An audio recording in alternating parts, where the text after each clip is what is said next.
Chapter 182. Jianghu raised her eyebrows and smiled. Then. I'll try to be more careful next time. Su Ke wanted to laugh. He had never felt so tired before. Lang Jun was sometimes too smart. She was not happy being a subordinate because there was no sense of accomplishment. She was redundant. By the way, I asked the housekeeper to look into it. I heard that Xiaoyu has a widowed aunt. Is that true? Su Ke was startled by her sudden question. He answered, there is indeed an aunt. Why do you ask? I'm just asking. I can't not know who my subordinates have. Su Ke was suspicious. According to his understanding of his Lang Jun, she never liked to waste time and energy. But he had something to say when it came to his aunt. I see. Thank you for your concern. She has been a widow for many years. Her son died young. She lives alone and is quite poor. She occasionally sews or washes clothes for people to make a living. She helped me with my mother's funeral.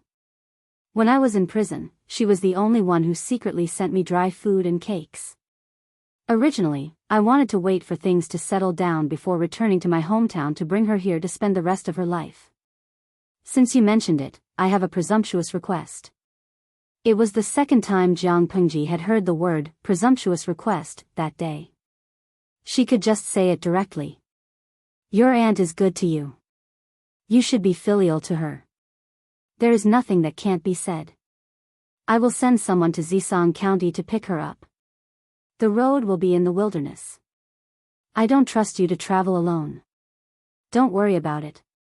Just focus on your work. Jianghu could not help but reflect. Did she look like such an unreasonable person? If she did not mention it, Su Ke would probably hold it in for another month or two before asking. Su Ke did not know what she was thinking, but he was touched by Jianghu's arrangement. After all, he was already a slave.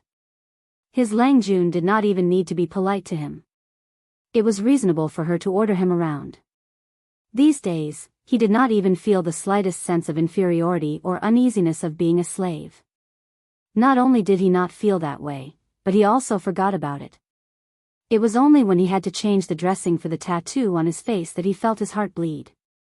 The pain numbed him, and he had no choice but to face this embarrassing fact.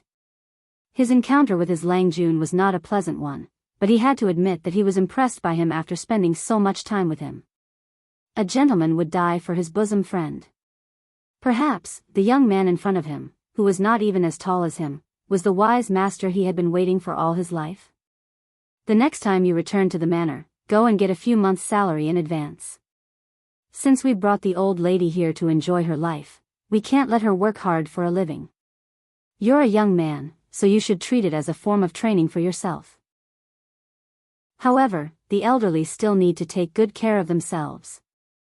From Jianghu's point of view, the frail elderly and children belonged to the vulnerable and protected groups. Su Ke did not hesitate this time. Instead, he accepted her kindness generously. A penny stumps a hero. Su Ke, who was good at internal affairs, understood this very well. That was why he didn't decline pretentiously, because there was no need to. He didn't have any savings and he had to rely on the Lu residence. Even if he brought his aunt over, he wouldn't be able to take good care of her. That was one of the reasons why Su Ke was worried. Fortunately, his Lang Jun was considerate and understood his difficulties. If he didn't accept it, he would be crazy. Su Ke felt relieved, as if a heavy stone had been lifted from his heart. But soon, he noticed that Jianghu's eyes revealed a perplexed look, as if she was troubled by a difficult problem. Su Ke thought to himself, what kind of problem can make this young Lang Jun so perplexed? He felt that he couldn't miss this opportunity. If she had any problems, he would definitely solve them. Don't think about that problem, let him do it. Lang Jun, you look perplexed. What's troubling you? Su Ke asked softly. Jianghu glanced at him and said, I'm thinking about a problem, and I seem to have an answer. What problem? Even the smart and quick-witted Lang Jun can't figure it out? Su Ke felt that it was time for him to show off his skills. Let me give you an example. Jiang Pengji pointed at Su Ku. He looked confused. She said, my original plan was that you worked hard and should be rewarded. But after my father reminded me, I realized that you would enjoy it more if you cared more about your family. The reward is the same, but obviously, you prefer the latter. This time, Su Ku was completely dumbfounded. He wanted to show his talent. After all, even his Lang Jun couldn't solve it. If he could solve it, he would be more valued. But when she asked the question, he was speechless. He didn't know how to answer. He thought that she was making fun of him, but when he looked at her expression carefully, he realized that she really didn't understand. Suddenly, Su Ku didn't know whether he should laugh or cry. If he knew that there was a word called cute in the world, he would know how he felt just now. His Lang Jun had a strange sense of cuteness. According to Ku, this can't be generalized. It varies from person to person. Su Ku wasn't that harsh to Jiang Pengji. After all, she was just a 12-year-old boy. The ways of the world required not only talent but also experience. If she didn't understand, she could teach or learn. It varies from person to person. Yes. For example, Coach Meng. The thing you asked me to prepare is what he needs now. It's what he needs. Even if it's not expensive, it's enough. As for Auntie, I've always wanted to bring Auntie over, but I've been short of money and I don't have any foundation to stand on. I don't even have the slightest idea on how to bring Auntie over safely. But your actions have solved this problem. Su Ku said seriously, to you, it's just a small effort, but to others, it's different. Isn't it a great favor to solve a difficult problem that they have no solution to? Lang Jun said it yourself. It's not about the weight of the gift, it's about the intention.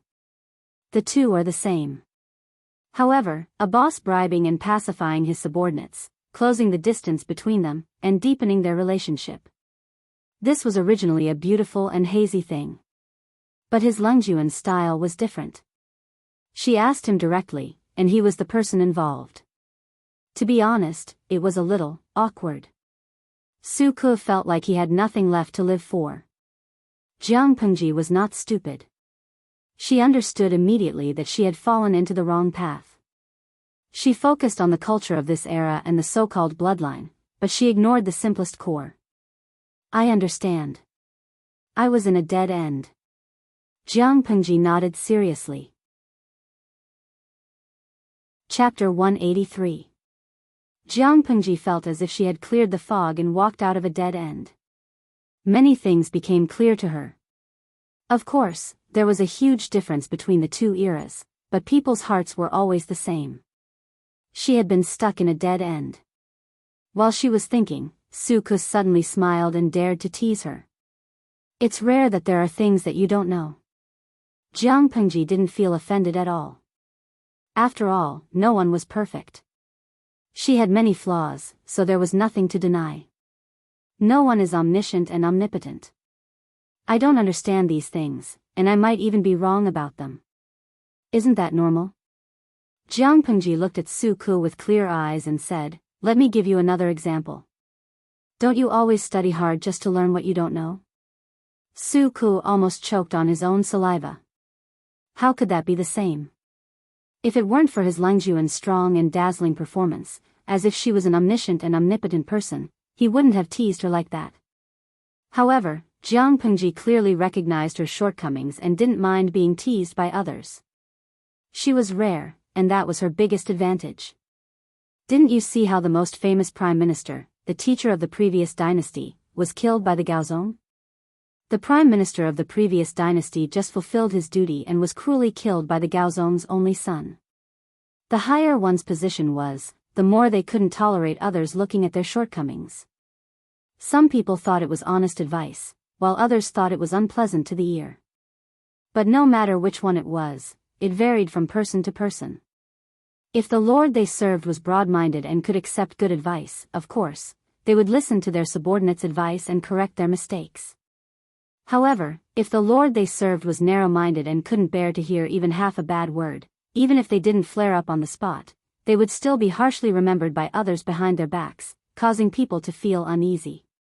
How many loyal subjects and generals would follow such a lord to the death? Therefore, Su Ke was moved by Jiang Pengji's ability to admit that she had her shortcomings so easily. Su Ke was secretly touched, but Jiang Pengji couldn't touch his cute point at all. At that moment, Meng Han had already settled the rest of his brothers. His face was full of joy. He went to take a look. It was a dry and tidy shared bed. Every bedding was good and warm. He didn't feel the slightest bit cold. Meng Han was very satisfied with this treatment. There weren't many tenant farmers in the farm, so most of the rooms were empty. Occasionally, they would store some things, tidy up a little, and smoke out the humidity in the room. Basically, it was ready for people to live in. Su Ke had considered the situation of adding more people to the troop, so he had prepared an extra room, which was just in time to be put to use. As for Meng Han, his residence had already been arranged by the farm's maidservant, so he should have a place to stay at night. Thank you, Lang Jun. Meng Han bowed to Jiang Pengji as soon as he arrived, but she stopped him before he could kneel down. That's how it should be. Since you've chosen me, I'll at least guarantee you the most basic necessities. Jiang Pengji said calmly and gestured for Meng Han to sit down. You can ask Xiaoyu about the handover of the troops. I will come to the farm occasionally. If there's any shortage, just let me know. In a few days, the situation will be more tense. Remember to be careful. Meng Han understood what Jiang Pengji meant. If the Mengs knew that Meng Liang had been kidnapped, they would be furious. By the way, after I go back, I will send my personal maid to you, Jiang Pengji suddenly said. Su Ke, who was enjoying his tea, almost choked when he heard what Jiang Pengji said. Meng Han didn't know what to do. His face turned red and white, and he stuttered, Lang Jun, I appreciate your kindness. But my late wife's mourning period is not over yet, so I really can't accept you. Plus, I don't want to remarry. Jiang Pengji was confused. She looked at Meng Han and then at Su Ke. Then she raised her eyebrows and complained, Why are you so dirty? What kind of dirty things are you thinking about? The two of them didn't understand what dirty was. Su Ke, who was conveniently insulted by Jiang Pengji, also felt wronged. What was wrong with him? Before they could say anything, Jiang Pengji explained, My maid is here to practice martial arts. What else are you thinking? Meng Han and Su Ke were stunned, and then they quietly lowered their heads. Su Ke was fine. He knew that his Lang Jun was not a decent person. But Meng Han reflected on himself. He had forgotten that his Lang Jun was only 12. According to the rules of the aristocratic families, he didn't even have a room. Meng Han was a special case of sleeping with women at the age of 11. He couldn't be compared to the other noble sons of the aristocratic families. He thought that his little Lang Jun probably didn't know how misleading his words were. There was a subtle awkwardness between the two of them. Meng Han coughed awkwardly. He couldn't say that he misunderstood that his Lang Jun wanted to give him his maid. But, that didn't make sense. Why would he send his maid to the farm to practice martial arts with the troops? Jiang Pengji had her own plans. She didn't have much time to teach Nongqin. Or rather, she didn't have the patience to teach. She could let Nongqin learn some basic physical training from the troops. Meng Han was a reliable person. With him watching over her, Nongqin wouldn't be taken advantage of. Jiang Pengji would give Nongqin special training from time to time. Soon, she would be able to beat those weak warriors in the troops. Whoever wanted to take advantage of her had to be prepared to be kicked in the balls. My maid likes knives, spears, swords, and halberds. It's too boring to be trapped in the inner house all day. I think it's good for her to practice martial arts if she likes it. She won't be bullied by her husband when she gets married, Jiang Pengji said seriously. What do you think? Meng Han and Su Ke were confused. What could they say? Lang Jun cared about his maidservant and was afraid that she would be bullied when she got married. A normal person would ask someone to instill the correct concept of being a good wife and educating children for the maidservant and let her study women's morality and needlework instead of asking her to practice martial arts. What was he thinking? If there was a conflict in the family, he could solve it with his fists.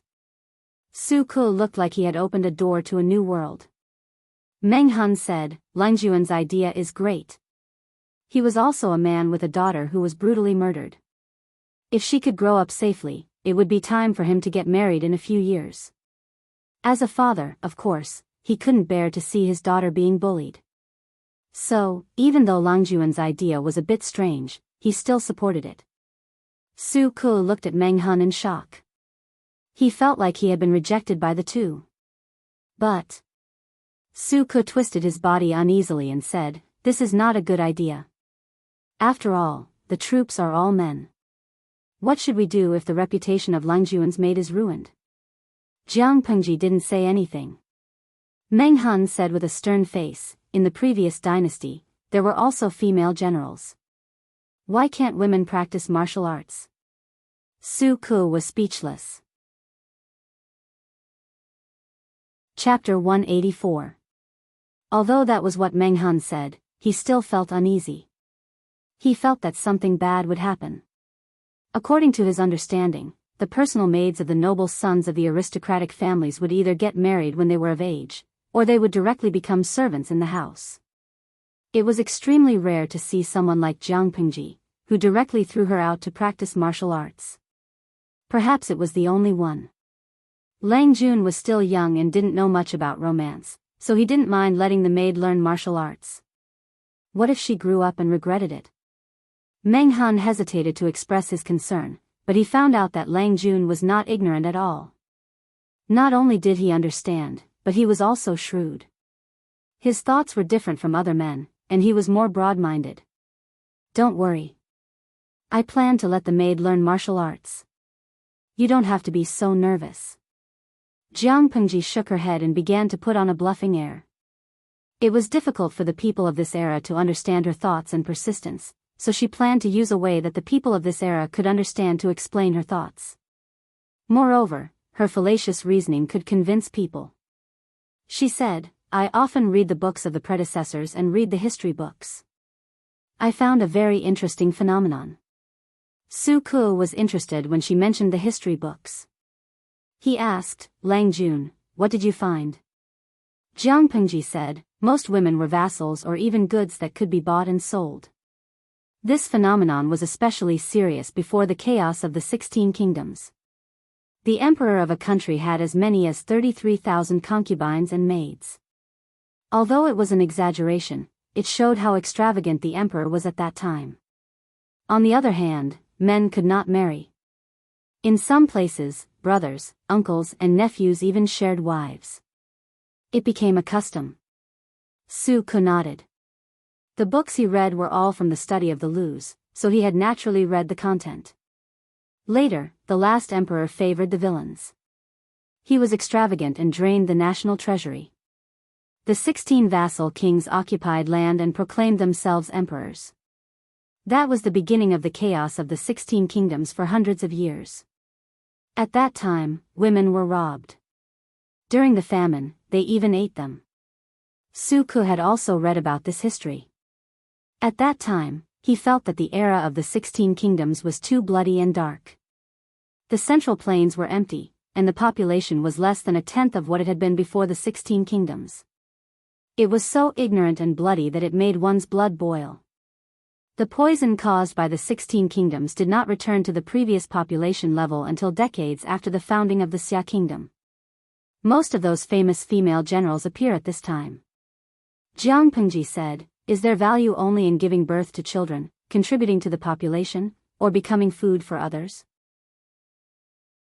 But I see something different. Su Ke shook his head and denied, of course not. Women have contributed a lot to the increase of the population, is that all? Jiang Pengji continued, the 16 kingdoms were established one after another. In the 6th year, bandits burned, killed, and looted in Yushin County. Nuwa Changpu used a stratagem to kill the leader of the bandits and gather the remaining bandits, protecting the peace of the area. Her only value was to give birth? Su Ke thought for a moment and shook his head. According to the records, Changpu is a natural stone maiden and cannot bear children. However, she has a husband and they love each other very much. There's a strange record in the Xia kingdom. There was a strange phenomenon of a golden phoenix descending to the ground in the sky of Mei County. At the same time, a baby girl was born. Everyone said that the baby girl had the name of the golden phoenix and could be the mother of the country. Xiaoyu, do you still remember the content of this record?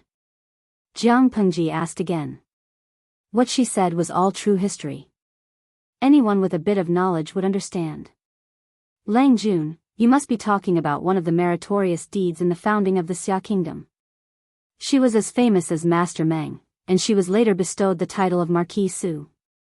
Then, Jiang Pengji mentioned a few other famous women in the 16 kingdoms or in the early days of the Xia kingdom. Finally, she said, from this, it can be seen that women can also create meritorious deeds that are not inferior to men. So why is the position of women getting closer and closer to that of the 16 kingdoms? I heard from the merchants that Zhongzhou is now promoting a book called Women's Precepts. There are 7 chapters in it, including inferiority, husband and wife, respect and prudence, women's conduct, concentration, obedience, and uncle and sister. The content is quite interesting. Xiaoyu, you can read it. Su Ke was speechless. Women's Precepts. It sounded like it was read by women. Why should he read it? I bought a copy of Women's Precepts from a merchant. When I finished reading it, there was only one thought in my mind: which idiot wrote this? Jiang Pengji sneered and said, after careful investigation, it turned out that it was written by the Empress of Zhongzhou with the intention of enlightening the women of the world.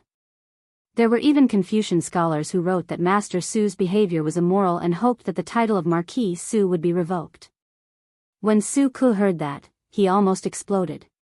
He said, what a pedantic scholar. How dare he do that? Master Su's bravery is no less than Master Meng of Zhangzhou. If it weren't for the fact that Master Su has few children and doesn't like disputes in the court, the Mengs of Zhangzhou wouldn't be so arrogant today. Meng Hun's old boss was the Mengs. He was a little embarrassed when he heard that. Master Meng and Master Su were known as the 2 heroes of the army in those days. They were later part of the 5 generals. However, Master Meng loved wine. He drank during a march and almost got into trouble. In the end, it was Master Su who led the army to rescue them and prevented any losses. Therefore, the person who was most displeased with the Mengs was Master Su, who was given the posthumous title of Marquis Su. The posthumous title should have been given to him when he was alive, but Emperor Xia delayed it until he passed away because of the atmosphere in the court and Meng Jing's reputation. But in Zhongzhou, there are many scholars who approve of this news. Jiang Pengji smiled with a touch of cynicism. What does this mean? She is a founding member of the country. Because of her identity as a woman, she fought in battles all her life and made countless contributions. She couldn't be conferred the title of Marquis when she was alive, and the posthumous title was taken away by her descendants after her death. With the current atmosphere, are we moving forward and becoming more open-minded, or are we moving closer to the end of the dynasty before the 16 kingdoms? Su Ke calmed himself down. Thinking about it carefully, it seemed to be the case all these years. Even Dongqing, which was quite open-minded, had gradually become reserved. Was this a kind of progress or a kind of regression? Su Ke asked, so, what do you mean? Nongqing's arrangement is my intention, Jiang Pengji said. After the establishment of the Xia dynasty, the people's livelihood and population have indeed recovered a lot. However, after the 5 kingdoms divided into Xia, there were constant conflicts between the kingdoms. The population that had just started to improve showed signs of withering again. It was already like this, yet the Queen of Zhongzhou still came up with the so-called women's precepts, which required women to be faithful to one man and not marry a second husband. It would be a miracle if the population increased, but the people of Zhongzhou were also brainless. They actually thought that it was very reasonable. Later on, they asked the women and their families to study the women's precepts written by the queen. Had their brains been digested into sh*t? Wasn't the correct way to cultivate the people's health, encourage farming, urge men and women to marry, and issue appropriate laws to support it? If this kind of brain could become the emperor, the F*king system still wanted her to fight in the palace to win the favor of this kind of person. She must be brainless. The innocent system. Chapter 185. Su Ke sighed. Dongqing also had a post-war recovery law, but some aristocratic families exploited and obstructed it, so it could not be implemented. Now, there were still conflicts between the countries. The southern man and the northern borderline were eyeing each other covetously. The war was almost on the verge of breaking out. All the knowledgeable people in the world had a consensus that the world was going to be in chaos again after a few years of stability. Thinking about the history of the 16 countries, and looking at the 5 countries that were not giving in to each other, Su Ke felt more and more helpless. People were like duckweed, drifting without anyone to rely on.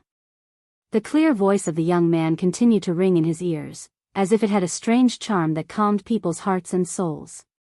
Young strong men died on the battlefield. If the remaining women don't have the ability to protect themselves, they will be taken back by the northern borderline and the southern man and suffer all kinds of humiliation.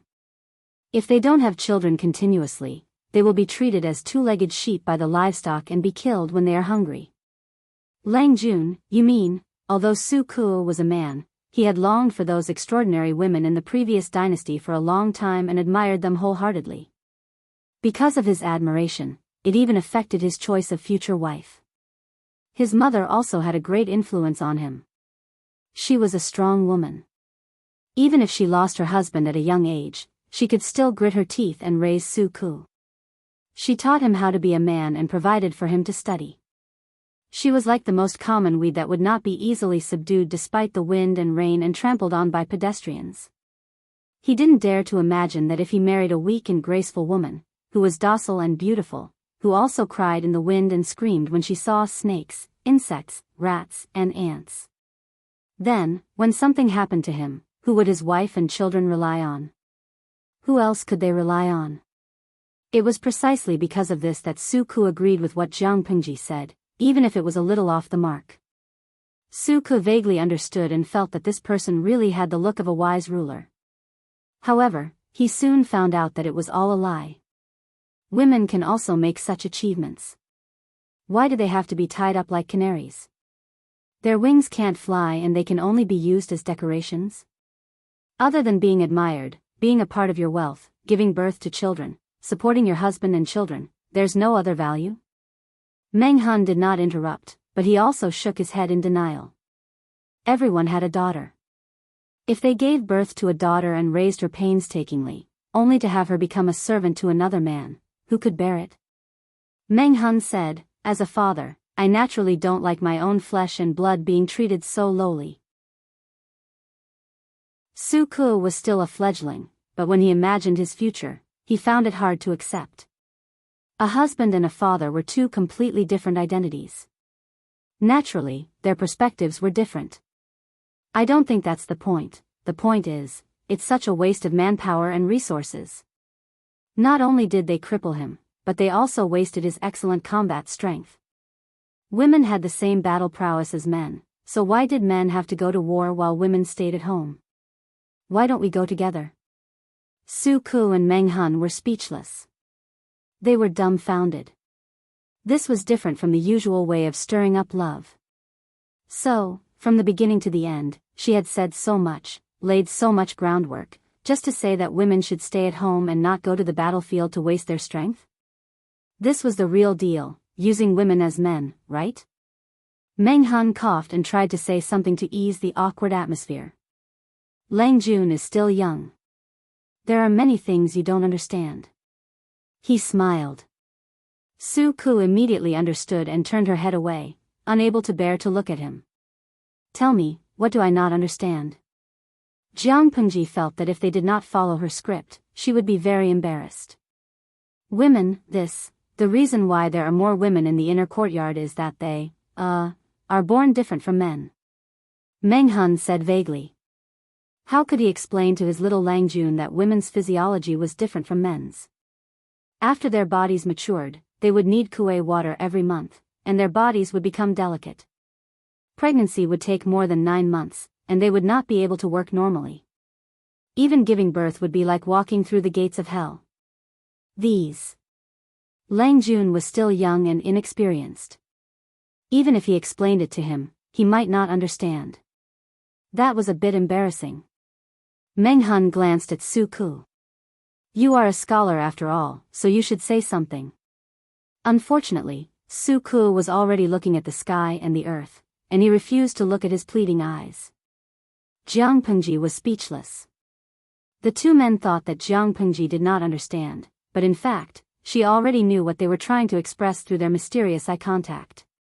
Because of the physiological structure, men were destined to be external, while women were internal. With the development of society, the social status of the latter would get lower and lower. If these words were said to people in ancient times, it would indeed be the case. But it did not make sense in front of Jiang Pengji.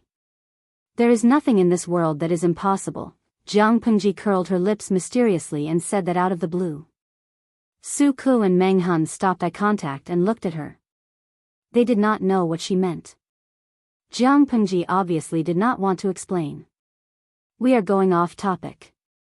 Anyway, Nongqin will be training with the troops in the farm. As for training tasks, you don't have to deliberately give her preferential treatment, and you don't have to relax the standards. Just do what you need to do. When the training is almost done, I will make other arrangements. Jiang Pengji didn't believe that they would lose to a group of weak fighters. She taught them with special attention. Meng Hun nodded, but he still wanted to protect her a little bit. After all, girls were different from rough men. That is not a problem. It is also a good thing that Lang Jun's maidservant wants to learn martial arts. At least she can protect Lang Jun. But they are rough people, and sometimes their mouths are not clean. If they are wronged. Meng Hun did not dare to say that he could completely avoid it. Jiang Pengji said indifferently, it's okay. If someone says something dirty, Nongqin will just break a few of their teeth. If they could fight, they would use their fists to reason. Meng Hun was speechless.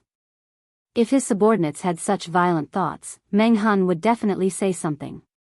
But the one who said it was Lang Jun, so he, up to you, up to you, up to you. After Meng Hun left to prepare, Su Ku suddenly thought of something and asked her a question. Lang Jun, you want women to go to the battlefield just because you think it is a waste of combat power? He deliberately emphasized the word, just. Jiang Pengji suddenly smiled slyly and said, Xiao Yu knows me well. Su Ku was speechless. He suddenly did not want to listen to what Jiang Pengji had to say next. He was afraid that it would shock him. But it was too late. The world values boys more than girls. Many families abandon their daughters and let them be taken away by wolves and tigers. Even if the children grow up, most of them are treated harshly. If the men in the family need money to get married or build a house, most of them will sell the girls cheaply. Su Ku felt that he did not need to listen anymore. Jiang Pengji wanted him to hear it. With the same amount of silver, one strong man can buy 2 girls and even have extra. Most importantly, it was cheap. She could build 2 troops with the same amount of silver. Su Ku was speechless. Just as he expected.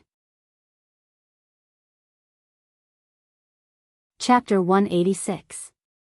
These are all written by Lang Jun. I didn't expect Lang Jun to be so knowledgeable about troop training. Meng Hun held the training rules written by Jiang Pengji like a treasure. Su Ku was not used to Meng Hun's expression of admiration, so he gave him the original draft that Jiang Pengji had written before. The training content could be called torture by Su Ku. Naturally, it was inhumane. Meng Hun glanced at it and put it down quietly. He would rather read the revised version. Coach Meng, if there's anything you don't understand, you can come to me at any time. Meng Hun was a tactful person. Su Ku handed over the work easily, so the mental preparation he had done before was not put to use. Of course. I'll have to trouble Xiao Yu when the time comes. Meng Hun cupped his hands and smiled. He liked Su Ku a little more. Civil and military were two different fields. As a scholar, Su Ku was not familiar with training, but he was very meticulous in his work. Even though Meng Hun had never been in contact with this fledgling troop before, he had a rough idea after reading the content that Su Ku gave him.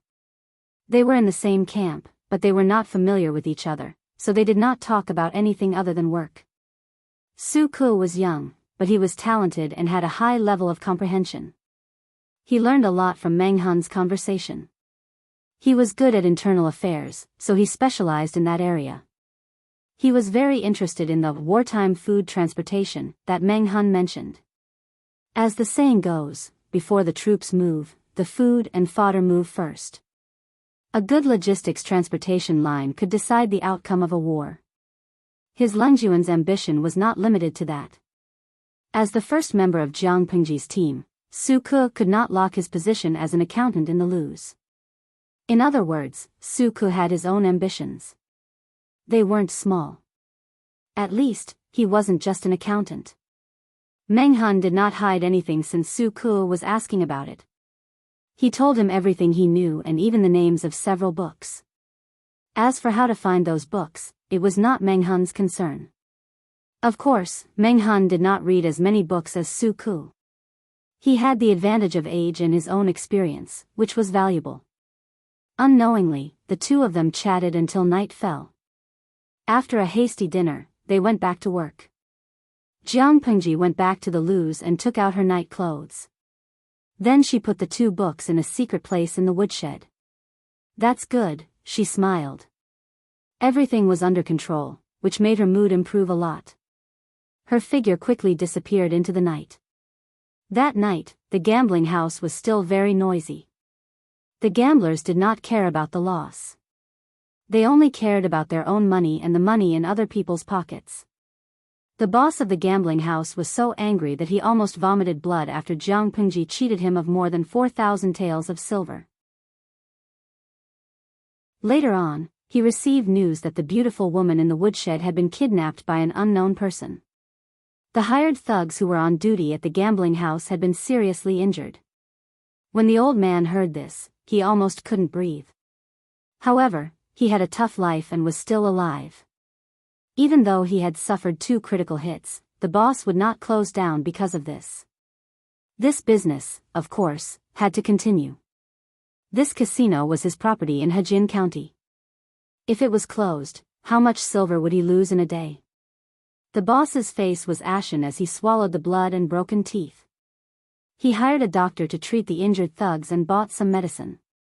After giving them a small sum of money, he sent them home to recuperate. The security of the casino was temporarily handed over to the thugs who were not on duty that day. Big.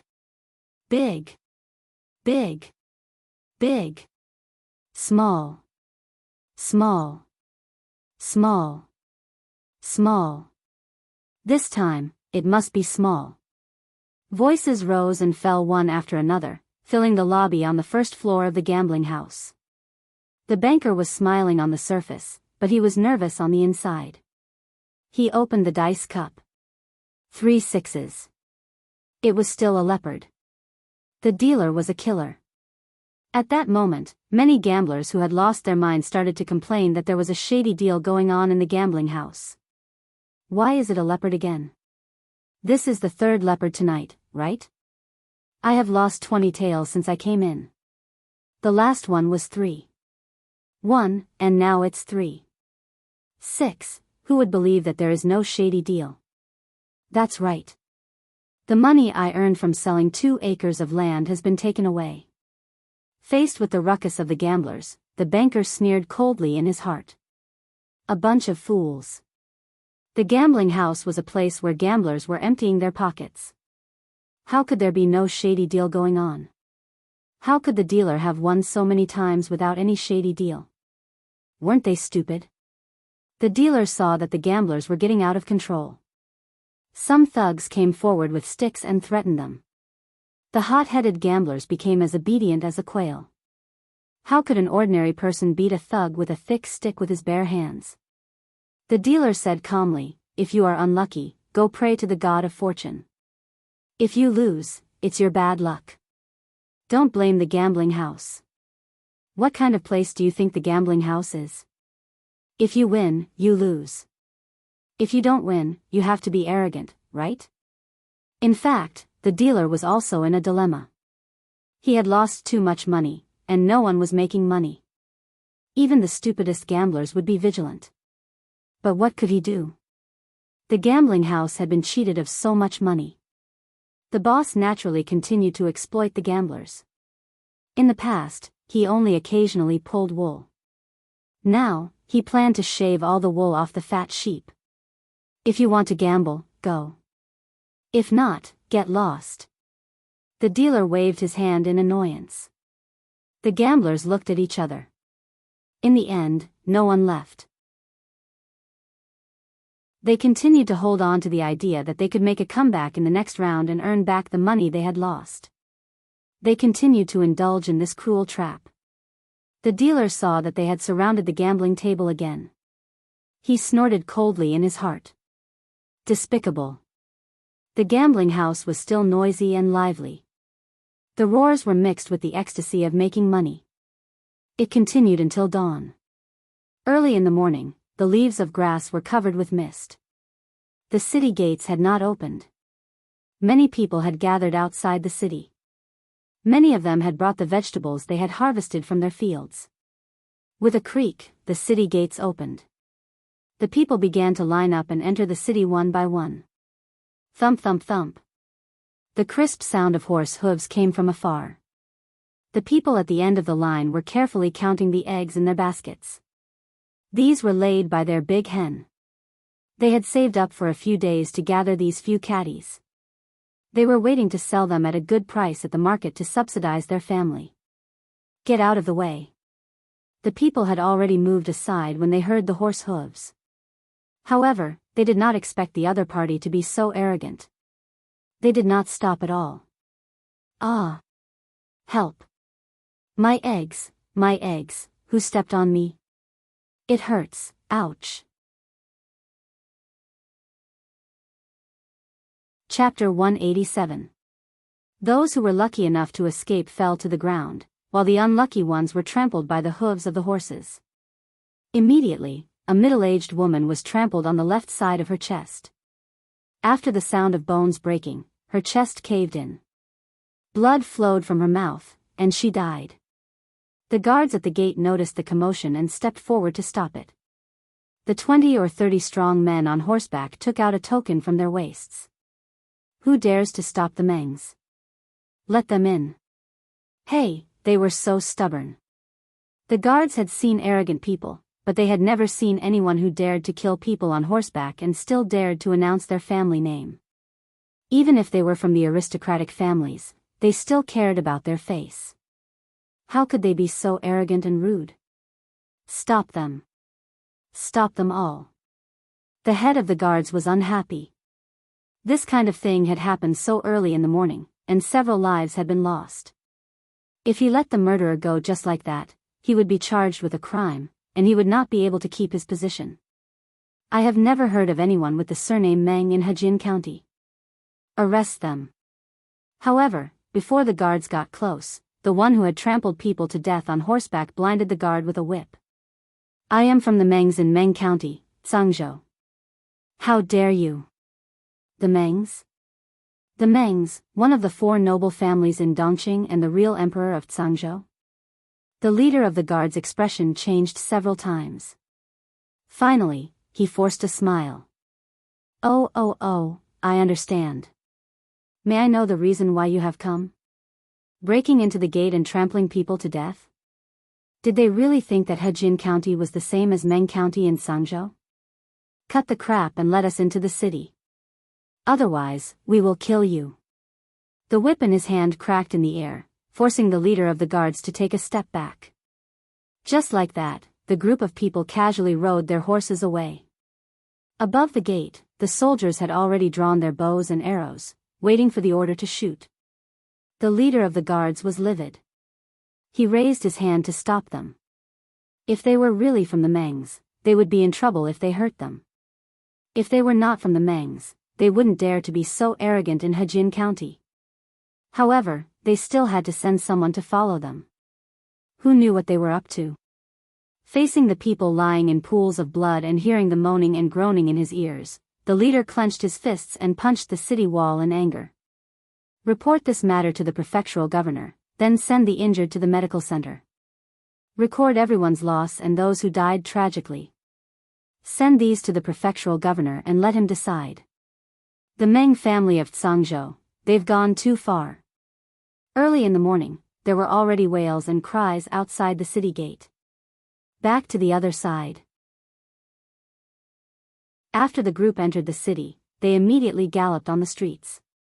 Fortunately, the market had not opened yet and there were not many pedestrians, so it was easy to avoid them. Do you know where the Fulai Casino is? The leader stopped his horse in front of a passerby who obviously hadn't slept all night. The horse's hooves were raised high and almost fell on the man. The man was so scared that he was no longer sleepy. He felt as if he had taken a stroll through the gates of hell. His back was drenched in cold sweat. No, under the threat of the horse's hooves, the passerby was so scared that he fell to the ground. The passerby was the gambler who had gambled all night in the Fulai Casino. His eyes were bloodshot, his face was pale, his lips were pale, and his eyes were heavy. From afar, he looked like he was walking on air. You know? Good that you know. Take us there quickly, or you'll be whipped. The leader was overjoyed, and the dozens of strong men behind him also revealed relaxed expressions. They didn't expect to be so lucky that they caught a person just after they entered the city gate, and he happened to know the Fulai Casino. Thinking of Meng Liang, who had been missing for a long time, they couldn't help but feel nervous.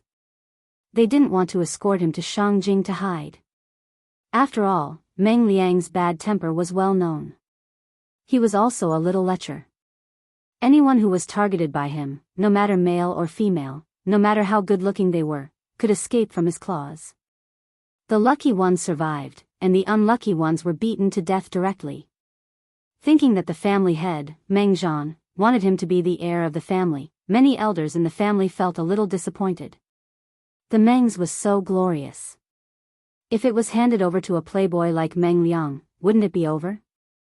How could he support a family with his little ability?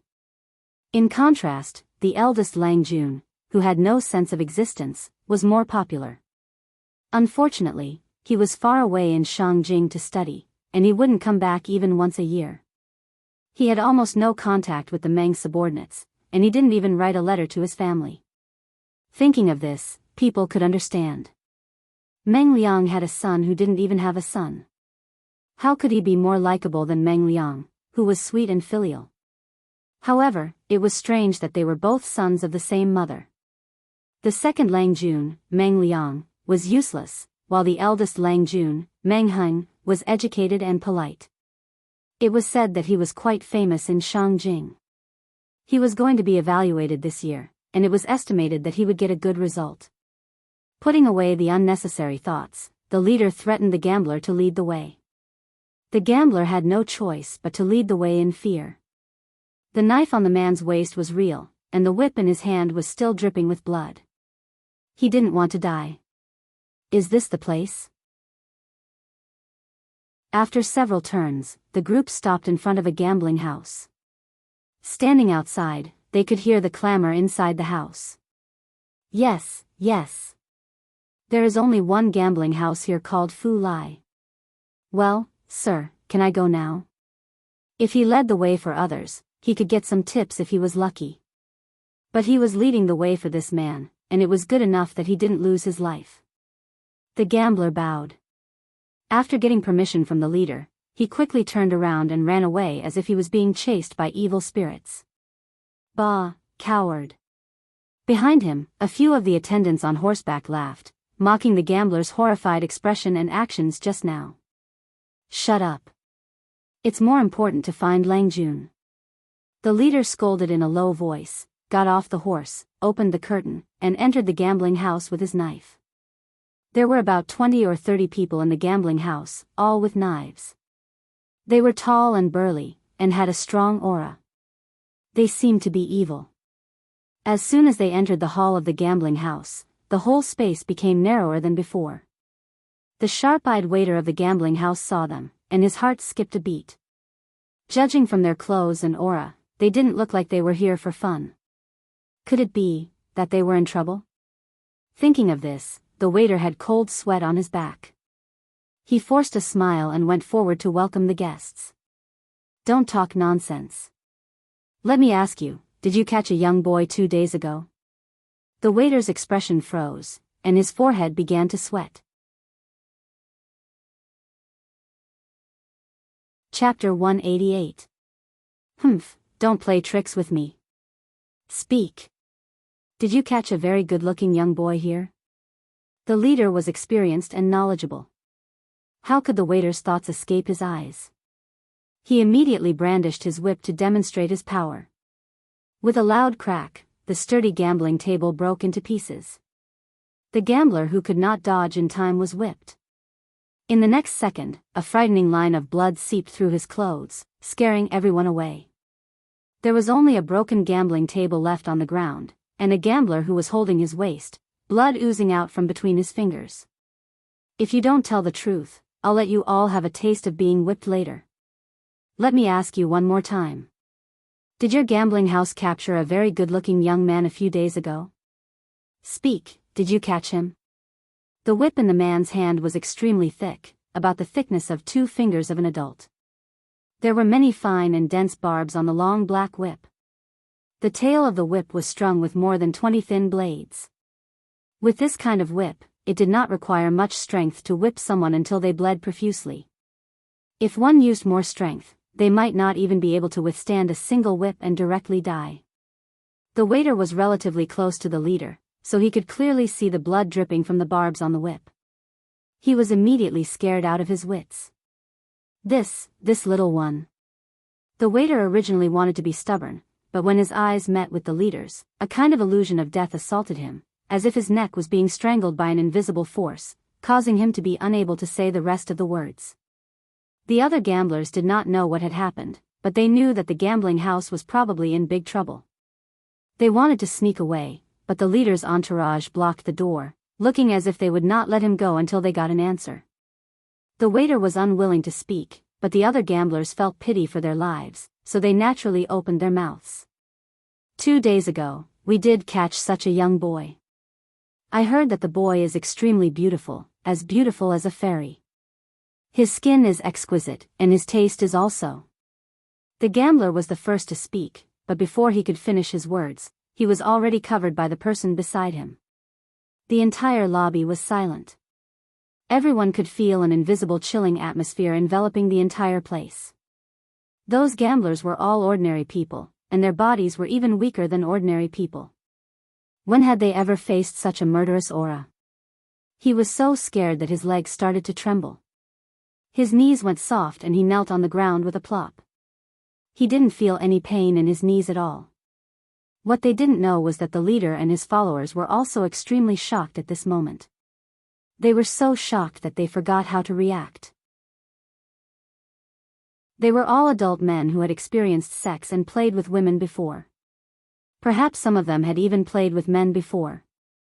As for what the gambler had described, they knew very well in their hearts what kind of scene would happen. At this moment, there was only one thought in everyone's mind: it's over.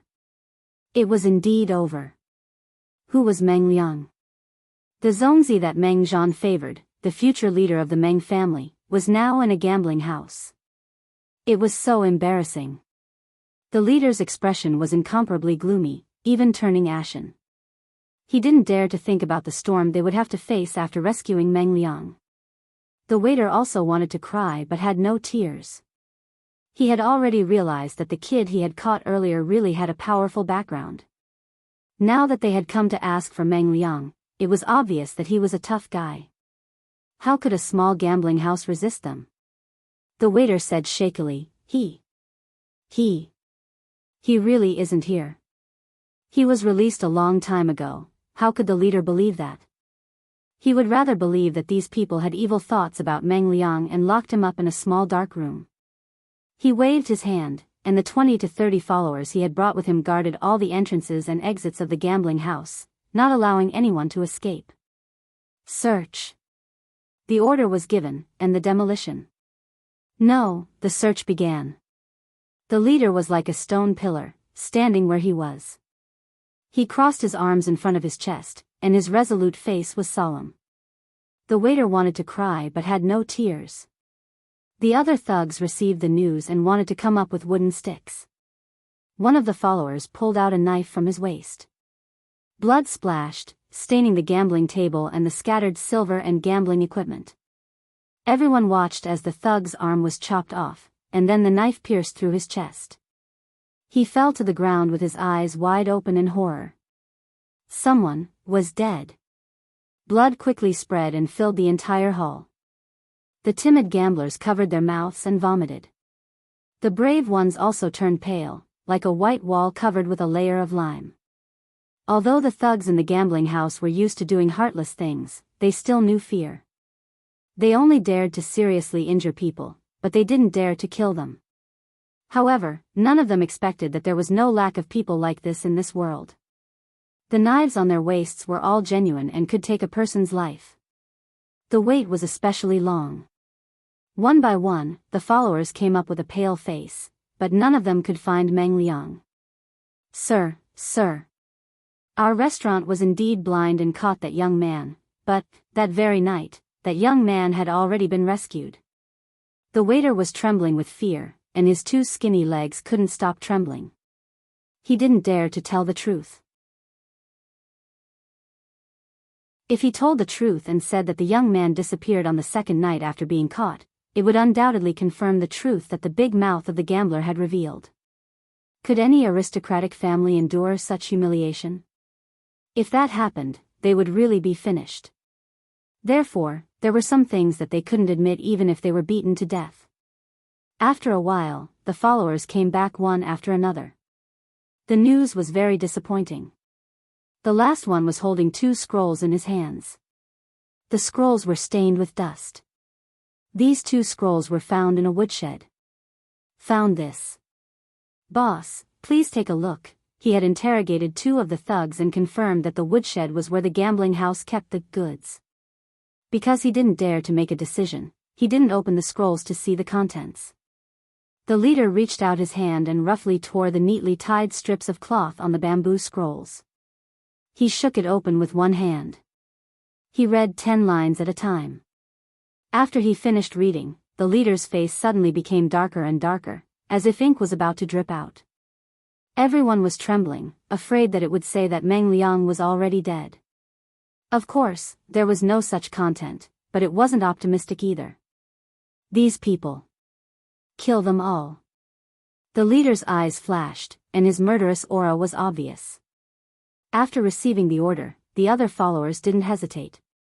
They all pulled out the knives on their waists and walked to the others. What were these people going to do? Whether it was the people in the gambling house or the gamblers, they were all scared out of their wits. Murder. One of the gamblers couldn't help it anymore. He wanted to run out the door, but his head was instantly cut off from his body. Blood splashed on the wall. At that moment, everyone clearly realized one thing. Chapter 189. What's going on? Jianghu had just finished her breakfast. She meditated for a while and then turned on the streaming room. She greeted the audience as usual. On the way to the study room, she saw 2 servants whispering to each other by the rockery. One of them was crying and looked very sad. Her 5 senses were very good, but they were also troublesome. To deal with this flaw, Jianghu would usually suppress her 5 senses to keep them at half the level of ordinary people. She was a bit far away, so she only heard some words like city gate, someone died, and someone was injured. The servants were all panicked when they saw Jianghu. It was still working time, so how could they not be flustered when they were caught slacking?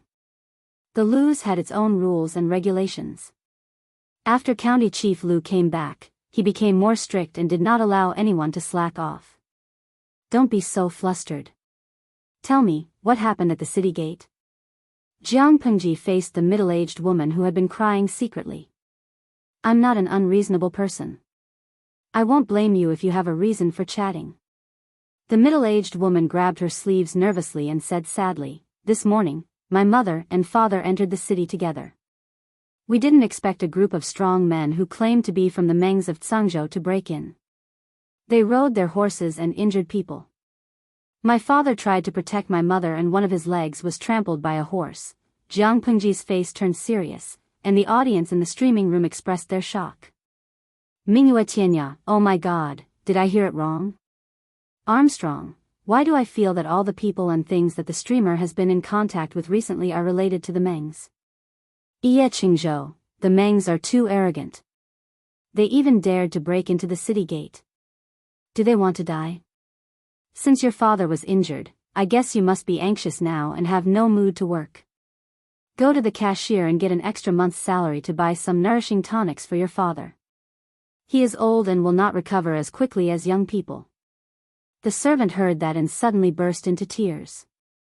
She thanked Jiang Pengji repeatedly.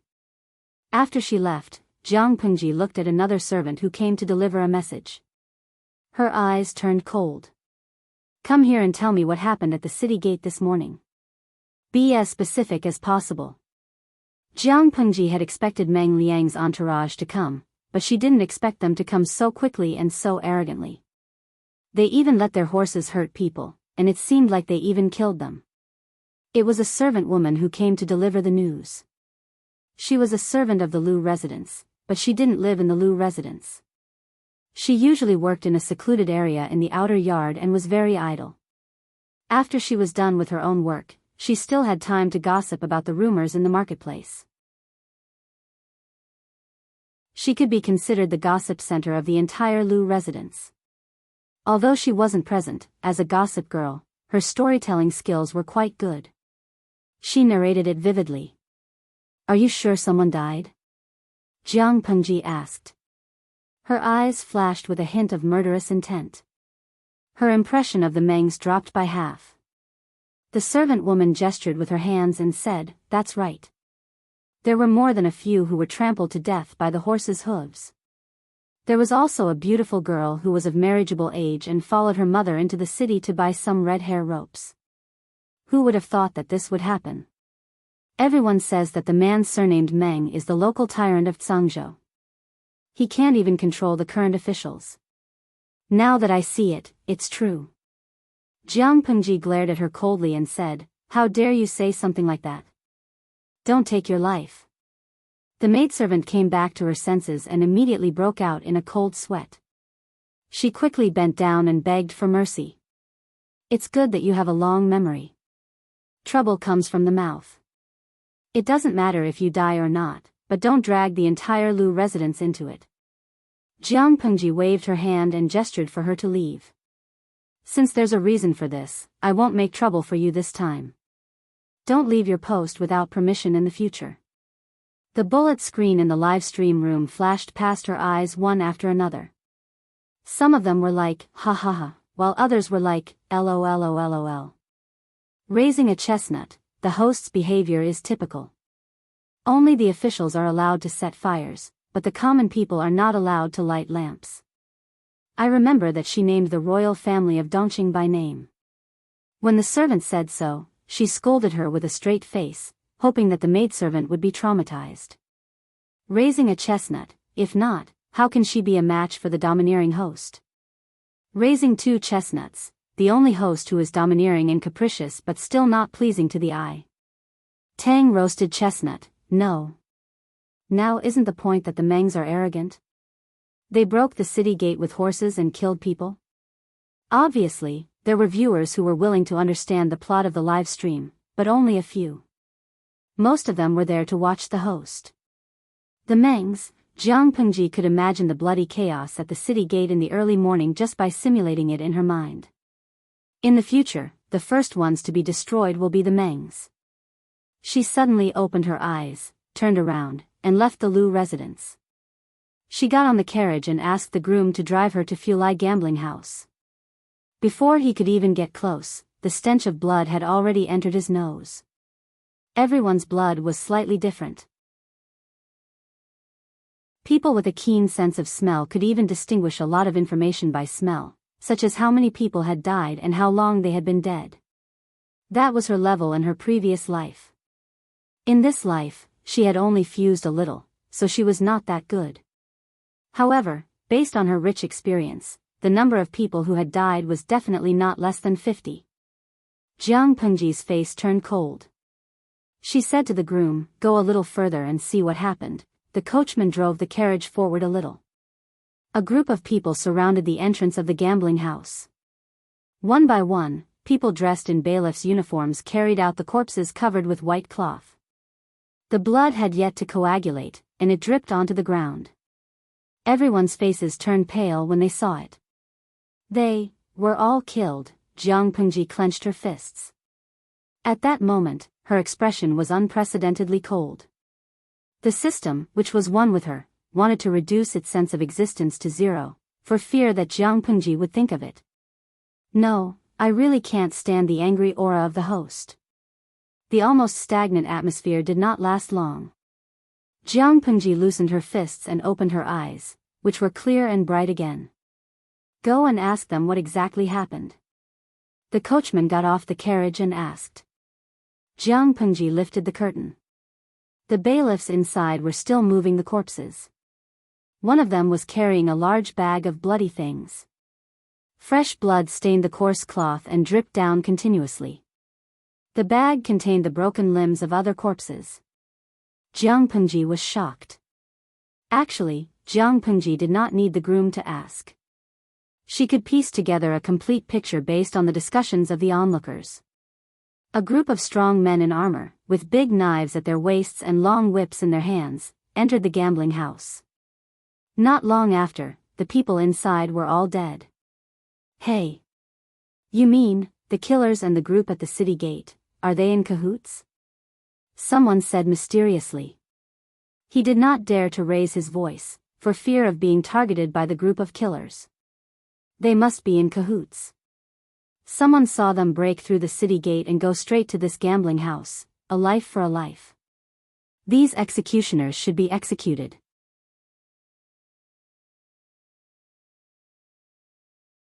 Chapter 190.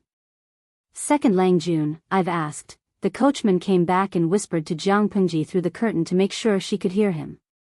After a while, Jiang Pengji asked, is there any sign of the Lu's residence in the carriage today? The coachman was stunned for a moment, and then he answered, Lang Jun, how can I disobey your orders? Although he did not know why his Lang Jun suddenly requested not to take any carriages with the Lu's logo, the Lu's were not poor. They had a few carriages for all kinds of banquets and trips. Okay. Jiang Pengji closed her eyes and said to the coachman, drive the carriage to Shi City first, okay. The coachman whipped the horse, and it moved gently, bypassed the crowd, and went to Shi City. After Jiang Pengji left, there were a few strong men sitting on the second floor of the tea house opposite. The tea on the table was cold, and there was no trace of it being touched. They stared at the gambling house opposite them. They had been waiting for a long time, and there was nothing special.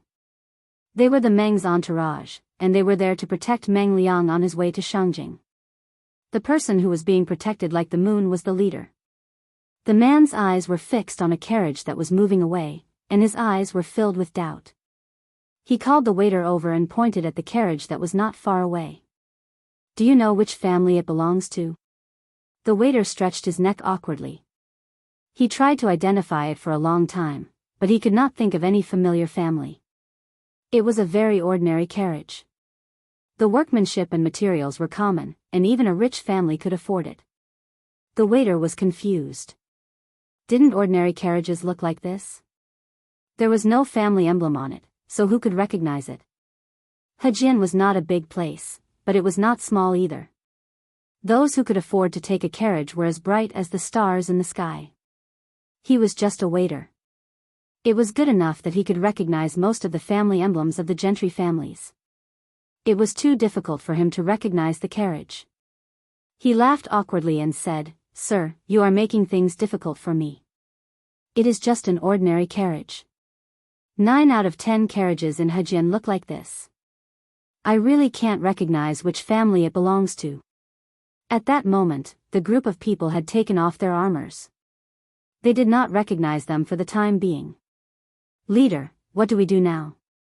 The leader did not speak, but his mind was still wandering. He raised his hand and asked one of his attendants to follow the carriage quietly to see which family it belonged to. He didn't know why, but he felt that something was strange. Most people wouldn't want to go near a place where a murder happened, except for those ignorant people who were not afraid of death. Was it not bad luck to die? Not to mention these families who could afford to ride in carriages. However, the leader had no choice but to give up when the attendant came back and reported to Jianghu about the carriage. "Leader, I don't think that carriage is suspicious, and it's not Meng Hun's group in disguise." The attendant who followed Jianghu around the west and east districts had a helpless look on his face. "Then tell me, why did they stop?" the leader asked. The attendant was stunned for a moment, and then stuttered, "I guess there are too many people watching the show, and they're blocking the way." The leader, "Yes, they were used to running amok in Jianghu. They never had the concept of stopping for passers-by. They just ran amok." But this was Hejin County. In other words, he had thought that he was smart, but in fact, he was just being stupid. The leader's face darkened when he thought about it. Or rather, it was as dark as the bottom of a pot. "Leader, we've been here for a day, and we haven't found Meng Hun and his group. We can't catch them. What should we do now?" Meng Liang had been kidnapped by Meng Hun. It was definitely not a good sign. But the leader thought that Meng Liang was not dead, and he had a good reason. The leader said firmly, "Go back quickly and tell the master about Second Langjuan's kidnapping. We can't afford to delay." Some of the attendants were still reluctant to make the decision.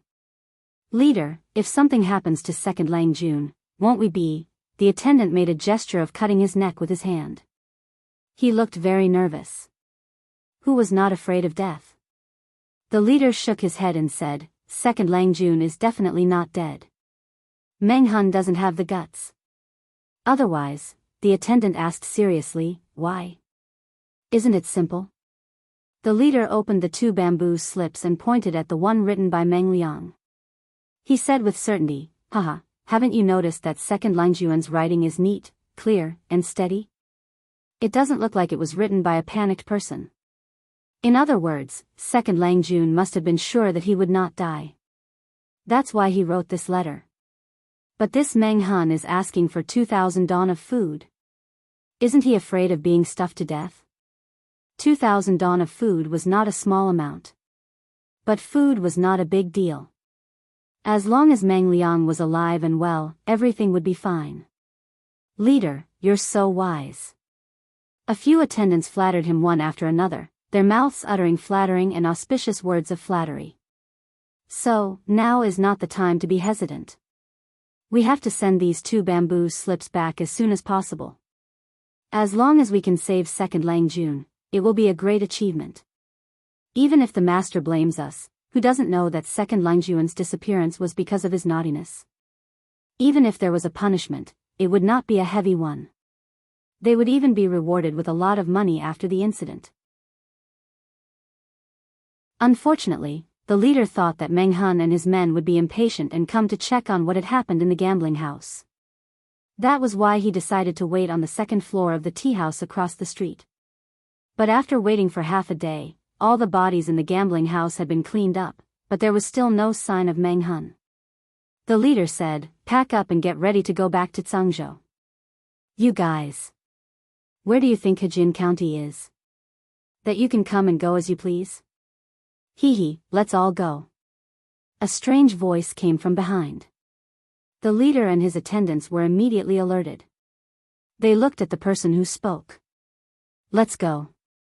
You killed someone here and you still want to walk away?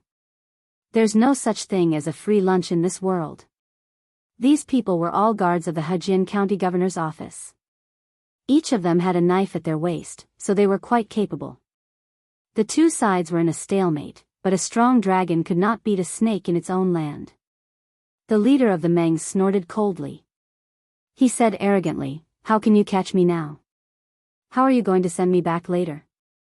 Hearing what he said, the people of Hejin County were instantly filled with righteous indignation. They wanted to pull out their knives and cut them into pieces. Stubborn. The corners of the guard's mouth froze. He looked extremely indignant.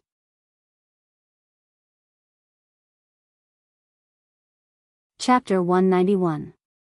How much power did the Mengs of Jianghu have in Dongqing? The Hejin County chief had only heard about it before. Now that he had seen it with his own eyes, he was furious. What did they mean by he was just a small county chief with a title but no power? What could a small official do to him? This is too much. This is too much. The Mengs of Jianghu are too much. The Hejin County chief was so angry that he flipped over the table. The fat on his body shook with his movement, and the mustache on his lips almost curled up. It was true that Hejin County was just a small county according to the size of the land and the number of people. But since it was a county, he deserved to be the Hejin County chief. How could he tolerate being humiliated by the servants of the Mengs? The guards of the Hejin County chief's manor who had escorted the people there also looked furious. The leader grinned hideously, raised his hand, and patted the shoulder of the leader of the guards. He whispered to him. I told you how you brought me here and how you sent me out. Why do you have to humiliate yourself? Let's go. The leader waved his hand, and the 20 or 30 people swaggered out of the Hejin County chief's manor. They were extremely arrogant. In the distance, Jiang Pengji lifted the curtain of the carriage coldly and looked at the arrogant people quietly. They were like roosters who had won a fight. The audience in the streaming room did not witness the whole process, nor did they see how arrogant those people were in the Hejin County chief's manor. However, based on the words of the leader, many people said that they were too arrogant. If they had the ability, why didn't they explode on the spot? I don't agree with the streamer. I'm so angry that my lungs are about to explode. Even Li Gang's son was not so arrogant. The leader was just a servant of the Mengs. How could he be so arrogant? He would not even survive the second episode in a TV series. Inja, to put it bluntly, not only did he survive the second episode, but he also walked out of the Hejin County chief's manor alive. Ili Shabai, alas, that's how the ancient society was. Power could crush people to death, time passes between fingers, it's really annoying. Although I know that people's lives were worthless in ancient times, I didn't expect it to be so cheap. There were at least 50 to 60 corpses brought out of the casino.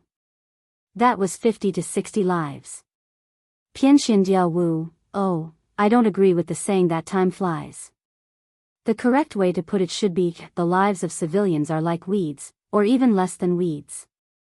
The lives of people with social status are precious. The atmosphere in the live broadcast room was a little quiet.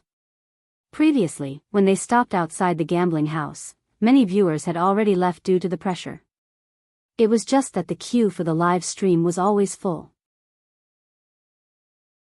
After a wave of people was pushed out, there would still be new people filling in. The number of people online had always been stable at 10,000. Jiang Pengji looked at it coldly for a while and suddenly sent a message in the streaming room. Host V, are you guys afraid of blood? The viewers in the live stream were dumbfounded. Why did he suddenly ask this question?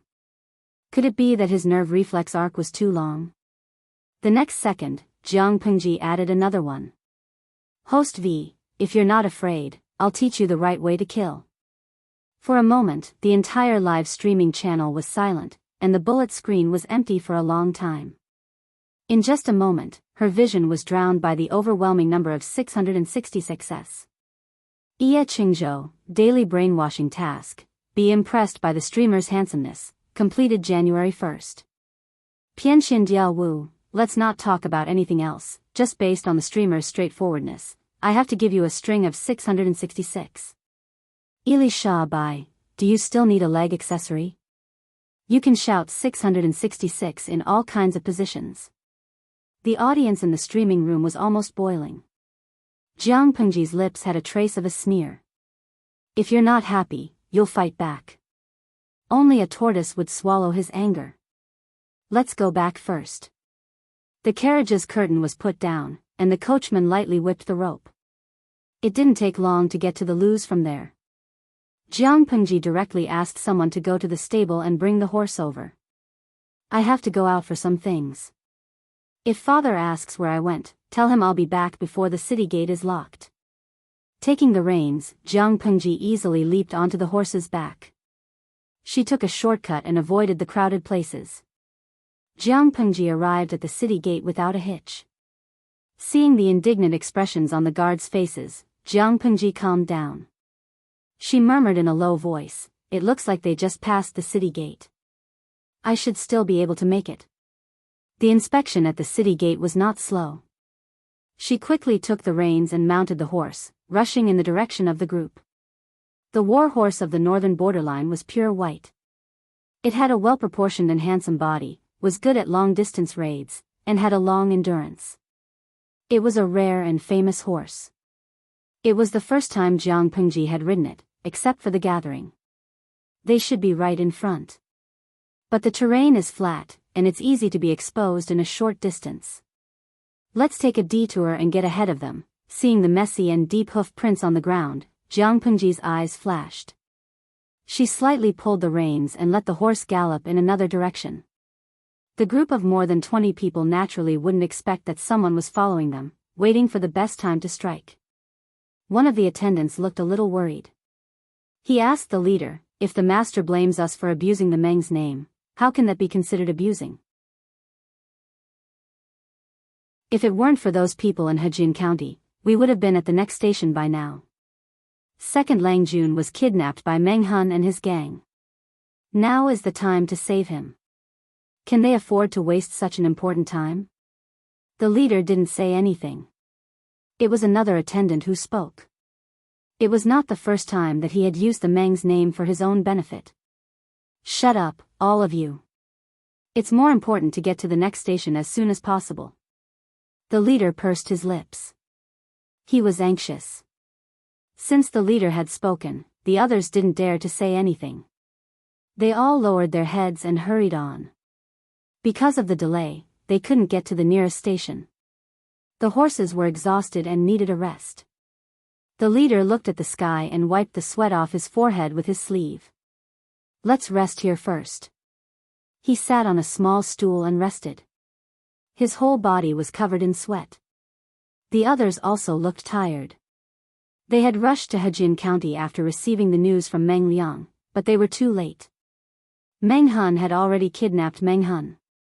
In order to send the scroll back to Zhangzhou as soon as possible, they had to continue their journey. In other words, they hadn't slept for a day and a night. They wanted to go to the nearest station to rest and prepare enough food and water to feed the horses, but they still didn't make it in time. "Leader, we're out of water and food." If they had known this would happen, they would have restocked in Hejian County first. Now they were in the middle of nowhere. It was too cruel.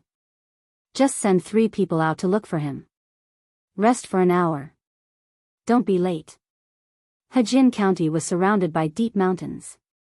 There were many ferocious birds and beasts. With their skills, it was easy for them to hunt small prey. On the other side, Jiang Pengji was hiding nearby. She could hear their conversation clearly.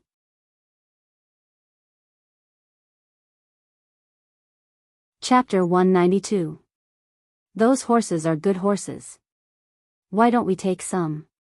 It's also a fortune. Jiang Pengji hid in the dark and carefully observed the group. When her eyes fell on the horses, she couldn't help but feel excited.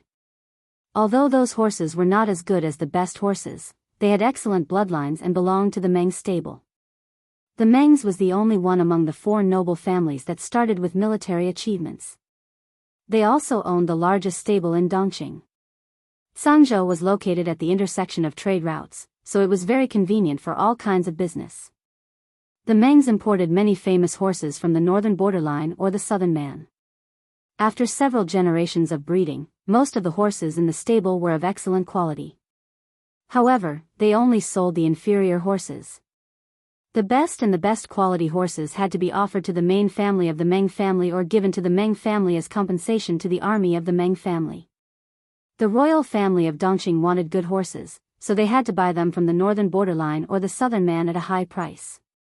By chance, they learned that the Mengs also had good horses, so the emperor hinted in various ways, hoping that the Mengs would offer a batch of good horses to him. What was the result? The Mengs did not take the emperor seriously at all. They offered a batch of inferior quality horses as a tribute, and bluntly said that the best horses from the stud farm were to be sent to the Mengs army. Not a single one of those good horses was allowed to flow out. This made the emperor of Dongqing very angry. However, the Mengs were indeed not to be trifled with.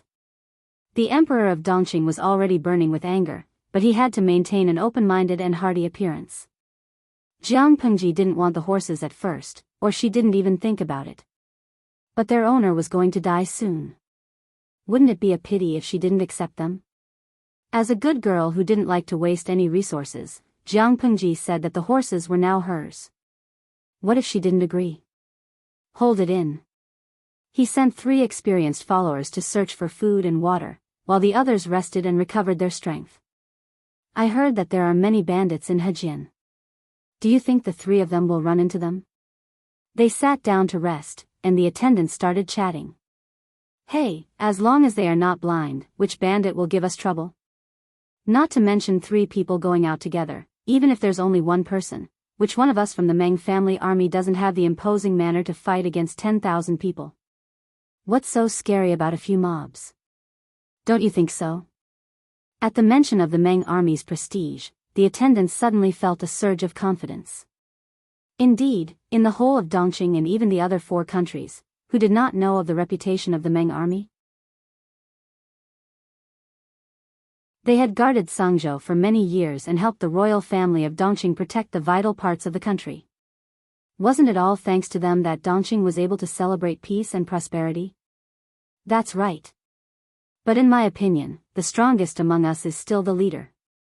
Even that Meng Hun can't compare to you. A follower gently flattered him, and the group of people seemed to have received some sort of hint. Flattery flooded their leader like a tide. The corners of his lips couldn't help but curl up.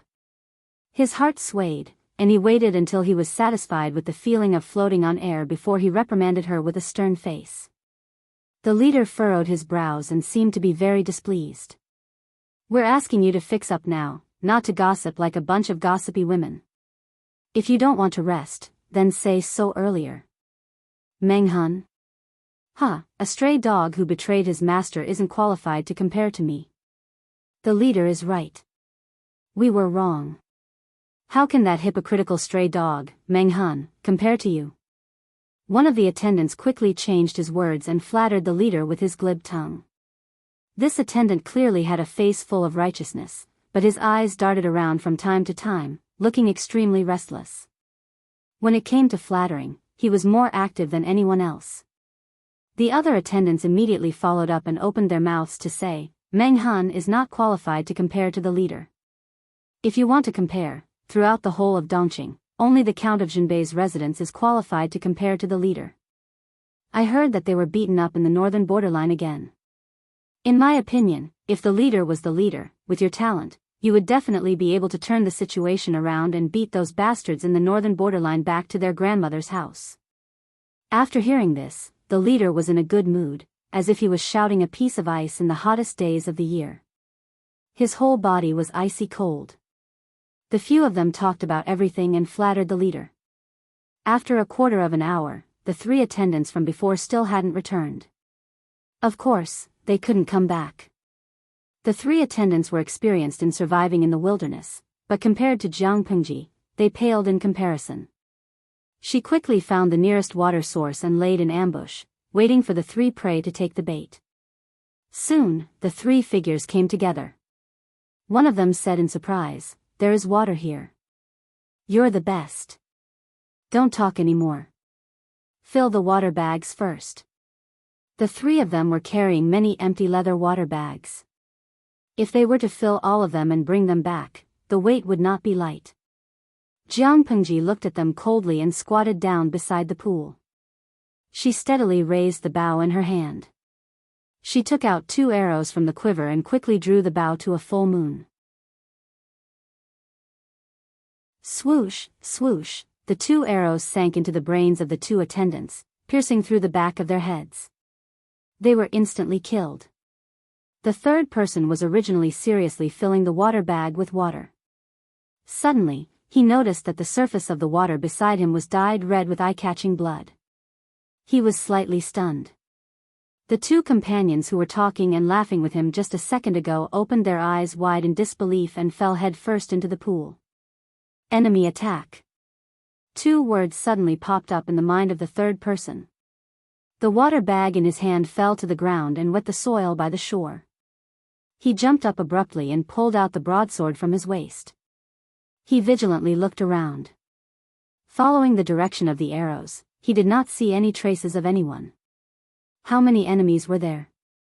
Where were they? For a moment, these two questions popped up in his mind. The more he thought about it, the more nervous he became. He tensed up and stayed on guard for a long time. Still, no one attacked him. It was as if the two arrows that killed his companions appeared out of thin air. The person looked at the bodies of his two companions and nervously pursed his lips. Then, he gritted his teeth and staggered away. Ye Qingzhou, host, you let them go just like that? Letting a tiger return to the mountain will cause endless trouble. Gimme, although I think killing is very bloody, the host's situation is a special case. You can't generalize. Letting the enemy go is harsher to yourself. That person went to inform the others and called everyone over. Can the host deal with so many people alone? Miu Qingfeng, I want to convince myself that the host can kill more than 20 people, but the host is still a bean sprout, right? Lu Lanting's body was only 12 years old. Compared to the burly men who were 7 feet tall, she was as petite as a white rabbit. Just the difference in physique alone made the viewers in the streaming room nervous. They could not help but break out in cold sweat for Jiang Pengji. Jiang Pengji did not care about the fish that escaped the net. Naturally, her target was not just 2 people.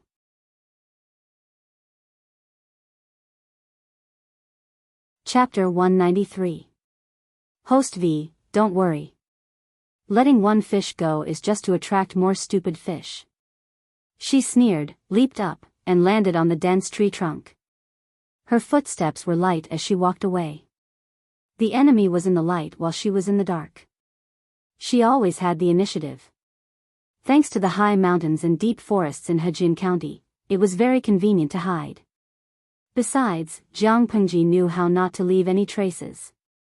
She shuttled through the forest freely like a dragon in the sea. Bad news. Bad news. Leader, there's an enemy attack. The surviving follower ran towards the crowd in a panic. He almost couldn't catch his breath. His lips were pale, and he kept muttering, enemy attack. 2 of our brothers were killed just now. What? Enemy attack? And 2 of our men were killed? The leader suddenly stood up from the small stool, took 2 steps forward, approached the surviving follower, and said sternly, what enemy attack? The follower gasped for a while, and finally could barely tell, just now, I was fetching water with the other 2. Suddenly, 2 black figures flashed by and attacked us with arrows. We were careless, and the other 2 were shot in the head, and they died. Died? The leader's eyes widened in disbelief, and then he became violent. The people he brought were killed by a sneak attack outside. It must have been done by the bandits near Hejin County. They were really bold. Then you came back just like that.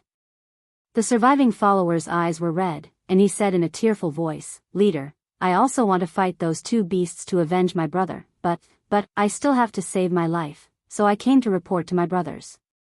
My brother's life can't be lost in vain. If others were to find out that our Meng family army was ambushed and killed by 2 bandits, where would we put our faces? The leader listened with a gloomy face, and his hands clenched into fists. He suddenly took out his whip, and he was full of anger. These mobs have gone too far. The leader gritted his teeth, and then he ordered 20 people, let's go to avenge our brothers. Jiang Pengji's 5 senses were no longer suppressed, and she could hear their conversation from this distance. She couldn't help but laugh. The audience in the streaming room could also clearly hear their conversation with the help of the system. Suddenly, there was a sea of 2,333. Gu Mimi, you have a big imagination. You said it as if you saw it with your own eyes. He doesn't even know where the streamer is, and he said he saw 2 black figures. Is it just because the streamer shot 2 arrows at once? That's ridiculous. Lo Siji Lianmeng, if the streamer makes 3 consecutive kills later, shouldn't they say that there were 5 people who attacked them? Muyu Qingfeng, they have to say that. If they don't make the situation more dangerous, how can they explain that they were so scared that they peed their pants, and left their brothers' bodies, and ran away? He was still too young. If he was a little more thick-skinned, he might have directly bragged that there was a platoon of bandits watching him, that he was skilled in martial arts, and that he had broken through the encirclement left and right, and finally escaped. Everybody lift chestnut together. Ha ha ha, I'm impressed by the comment above. Jiang Pengji waited in a good mood. Although she was not used to using ancient bows and arrows, it was the same as a sniper. Compared with a sniper, she preferred to move from one place to another after shooting. Bows and arrows could not be compared with a sniper rifle. The former's speed and destructive power were too small. Squatting in the same place was simply telling the enemy where she was. Host V, Lao Siji Lianmeng, I think your suggestion is acceptable. Jiang Pengji drew 3 arrows from the quiver, raised the bowstring to a full moon, and did not move. She squinted her sharp eyes, waiting for the best opportunity. There were 5 people left to guard the horses and luggage. They seemed to be standing loosely, but they were actually very alert. The young man who had survived was left behind. He ran in a panic and accidentally fell twice. He looked very embarrassed. His companion comforted him. Look at you. 2 bandits scared you so much. Look, hasn't the leader already brought people over? If the leader goes out, not to mention 2 bandits, even an entire bandit stronghold will be wiped out by him. The surviving follower was still shivering. His forehead was stained with 2 pieces of mud. Blood mixed with the mud. He smiled reluctantly and was about to look up to thank her when a shadow blocked the sun above his head. The next second, a warm weight fell on him, catching him off guard. Warm, scarlet blood dripped onto his face and almost into his eyes. Whoosh! Jiang Pengji could not shoot 2 arrows at the same time because of her position. It was difficult to kill 2 birds with 1 stone, so she shot continuously at a very fast speed. Enemy, enemy, enemy attack. The attendant raised his hand and pushed away his companion, whose brain had been pierced through. His vision was restored, but there were 4 more corpses around him. Before they could react, they had already passed away. The horse that was quietly nibbling on the grass did not panic at all, nor was it frightened. It was as if the 4 arrows that took their lives just flew out of thin air, without a trace of murderous intent. Jiang Pengji glanced at the follower's almost collapsed expression with satisfaction. Her eyes darkened, and she turned back to the previous pool. At that moment, the leader had brought people to the pool where the incident happened. 2 bodies were floating alone, blood stained the water, and the 2 arrows that had pierced through their brains were still hanging on them. The leader's face darkened and he asked people to go forward and fish up the bodies. He raised his hand and pulled out one of the arrows, not caring about the colorful liquid splashed on his body. He turned the arrow over and did not see any special personal marks on it. It seemed that it was really done by bandits. The leader pondered and said, "Go check around and see if there are any traces of other people's activities." After a search, the result was regrettable. It seemed that the 2 people who attacked them were ghosts without feet. There were no other footprints or traces of other people's activities on the ground. The leader did not believe it and went to check for himself. It was true. At that moment, someone could not help but murmur in his heart. They said they saw 2 shadows. Could it be ghosts? Shut up. How could there be ghosts in broad daylight? Although someone refuted, everyone was still a little scared. At that moment, a cold wind blew through the forest, making their scalps numb. Leader, we can't find any evidence here, and there are no traces of other bandits. Should we continue to search? The leader broke an arrow. It seemed that he could not understand why there was no trace at all. How did the other party do it? Ghosts? Huh, only mediocre people would believe that. The leader did not give up and checked again. In the end, he had no choice but to go back. A total of 28 horses were still in their original place. If they were robbed at that time, they would suffer a loss. Wait.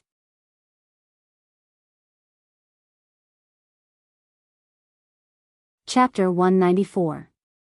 Just as he finished speaking, an arrow pierced through the air, directly piercing through the chest of a person who was standing relatively far away.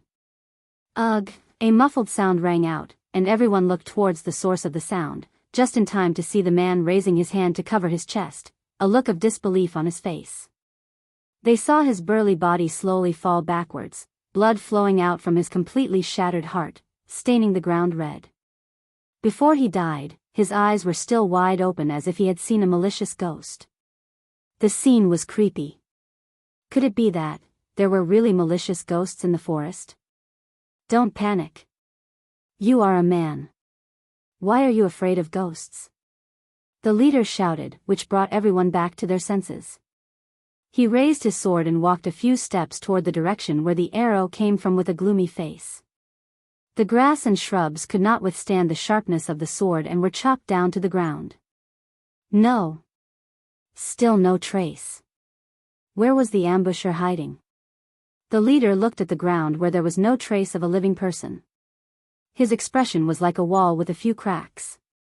Ah, another scream was heard. Another man was pierced through the chest by an unknown arrow. The direction of the arrow was far away from the leader. The leader hurried back and saw that the man was dead. Just like the previous man, he was shot in the heart and died. He checked the wound and could no longer control his violent emotions. Since he began to work for the Mangs, he was used to being flattered and flattered. When had he ever been humiliated like this? He was toyed with by a bunch of nobodies who came out of nowhere. What was even more hateful was that the other party had never revealed themselves from the beginning to the end. Playing tricks on us. We don't need to be afraid of them. The leader stood up and said to the others, "Are you all stupid? They pointed their arrows at you and you didn't feel it at all. You are still standing in 2s and 3s. The leader's scolding made the others tremble. They did not dare to be so careless and spread out in 2s and 3s. Instead, they formed a more orderly formation. Compared to the unknown, malicious ghost, the leader was more terrifying. Seeing that, Jianghu had already quietly moved to another place. How stupid. It doesn't feel challenging at all. Jianghu smiled. The enemy was in the light while she was in the dark. She had the initiative in her hands. Regardless of whether the enemy gathered in a group or dispersed in 2s or 3s, it was all useless unless they could feel her breath or detect her murderous actions in advance. Killing aura seemed illusory, but it really existed. It was just that it couldn't be touched or seen. Some martial artists worked hard to train themselves and improve their 5 senses. They would vaguely develop a mysterious intuition. When others stared at them, they would feel it, not to mention the killing intent that was filled with malice. The leader was indeed capable. His 5 senses had also reached such a level that he could sense the killing intent and stares of others. However, how could Jianghu's standard be the same as theirs? A genetic warrior whose killing intent could be sensed by others was already the worst of the worst. It was simply impossible for him to participate in a mission. Jianghu also had rich experience in sniping and killing. She succeeded every time. If she could not perfectly restrain this killing intent and reduce her presence by 100%, according to the 5 senses of the people in the future, it would not be called a sneak attack. It would be telling the enemy her position and trying to kill them. Then what was there to play? The audience in the streaming room was watching excitedly. It seemed that after the shock of seeing blood for the first time, they had calmed down. Wanyue, #laughter cry. I have a déjà vu of a high-level golden godly outfit massacring the novice players in the novice village. Ace Huahua, it's obviously a godly character who has ascended to immortality. Zhongfei Xingchen of last night, it's better to be crushed. It feels good. I like the feeling of killing a bunch of small monsters with one slash. Jiang Pengji curled her lips. Huddling together would only make them die more quickly. Host V, I'll show you what it means to kill two birds with one stone. As soon as she finished speaking, the arrow had already pierced through the air. Jiang Pengji changed to another place without looking back. Swoosh, an arrow pierced through the air. The crowd only noticed its existence when it got close, but it was too late. Another two. Jiang Pengji did not have to look to know that she had taken down two more enemies. At that moment, the number of casualties had reached a terrifying number. They did not see the shadow of the ambushers from beginning to end, but their companions fell one after another. The leader was safe and sound in the middle, but the two people who had been killed were very close to him. They fell in the direction of the leader. With such archery skills, they can't be bandits. The leader pushed the body that fell on him away. A trace of unwillingness flashed across his face. However, he also knew that if they continued to stay in the dense forest, they would only silently lose more people. Could it be the people in Hejin County seeking revenge? One of the followers guessed with fear. The leader snorted coldly and said contemptuously, "Those people don't have the guts to." If this was not the case, that was not the case. Then who was the culprit? Could it be that a malicious ghost really appeared in broad daylight? For a moment, everyone was in a state of panic. Seeing them retreat and then looking at the reserves in the quiver, Jiang Pengji's smile was somewhat evil. Since they had already set foot on the road to hell, how could they escape? It was not difficult for Jiang Pengji to shoot while moving. The only difficulty was that she had to pay attention to hiding while moving. The atmosphere became more terrifying and gloomy. The tense atmosphere and the shadow of death shrouded everyone's hearts. Dong, the head of one of the followers who fell at the back of the group, was pierced through from the temple by an arrow. He was directly nailed to a tree trunk not far away. What are you panicking for? Retreat. The leader heard the strange sound at the back of the group. His heart suddenly sank. He knew that another life had been quietly taken. The same scene happened one after another. Jiang Pengji was like the most experienced hunter. It was as if she had thoroughly understood the dense forest. No matter how the group of people ran or panicked, she could maintain a fairly safe range. She was like an experienced cat, and those people were the mice that she chased. She destroyed their psychological defenses bit by bit. When she was done playing with them, she would kill them with one blow.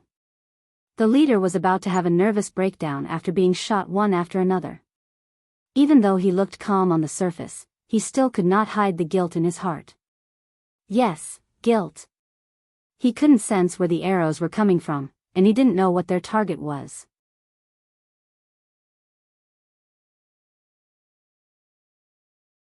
Chapter 195. No way.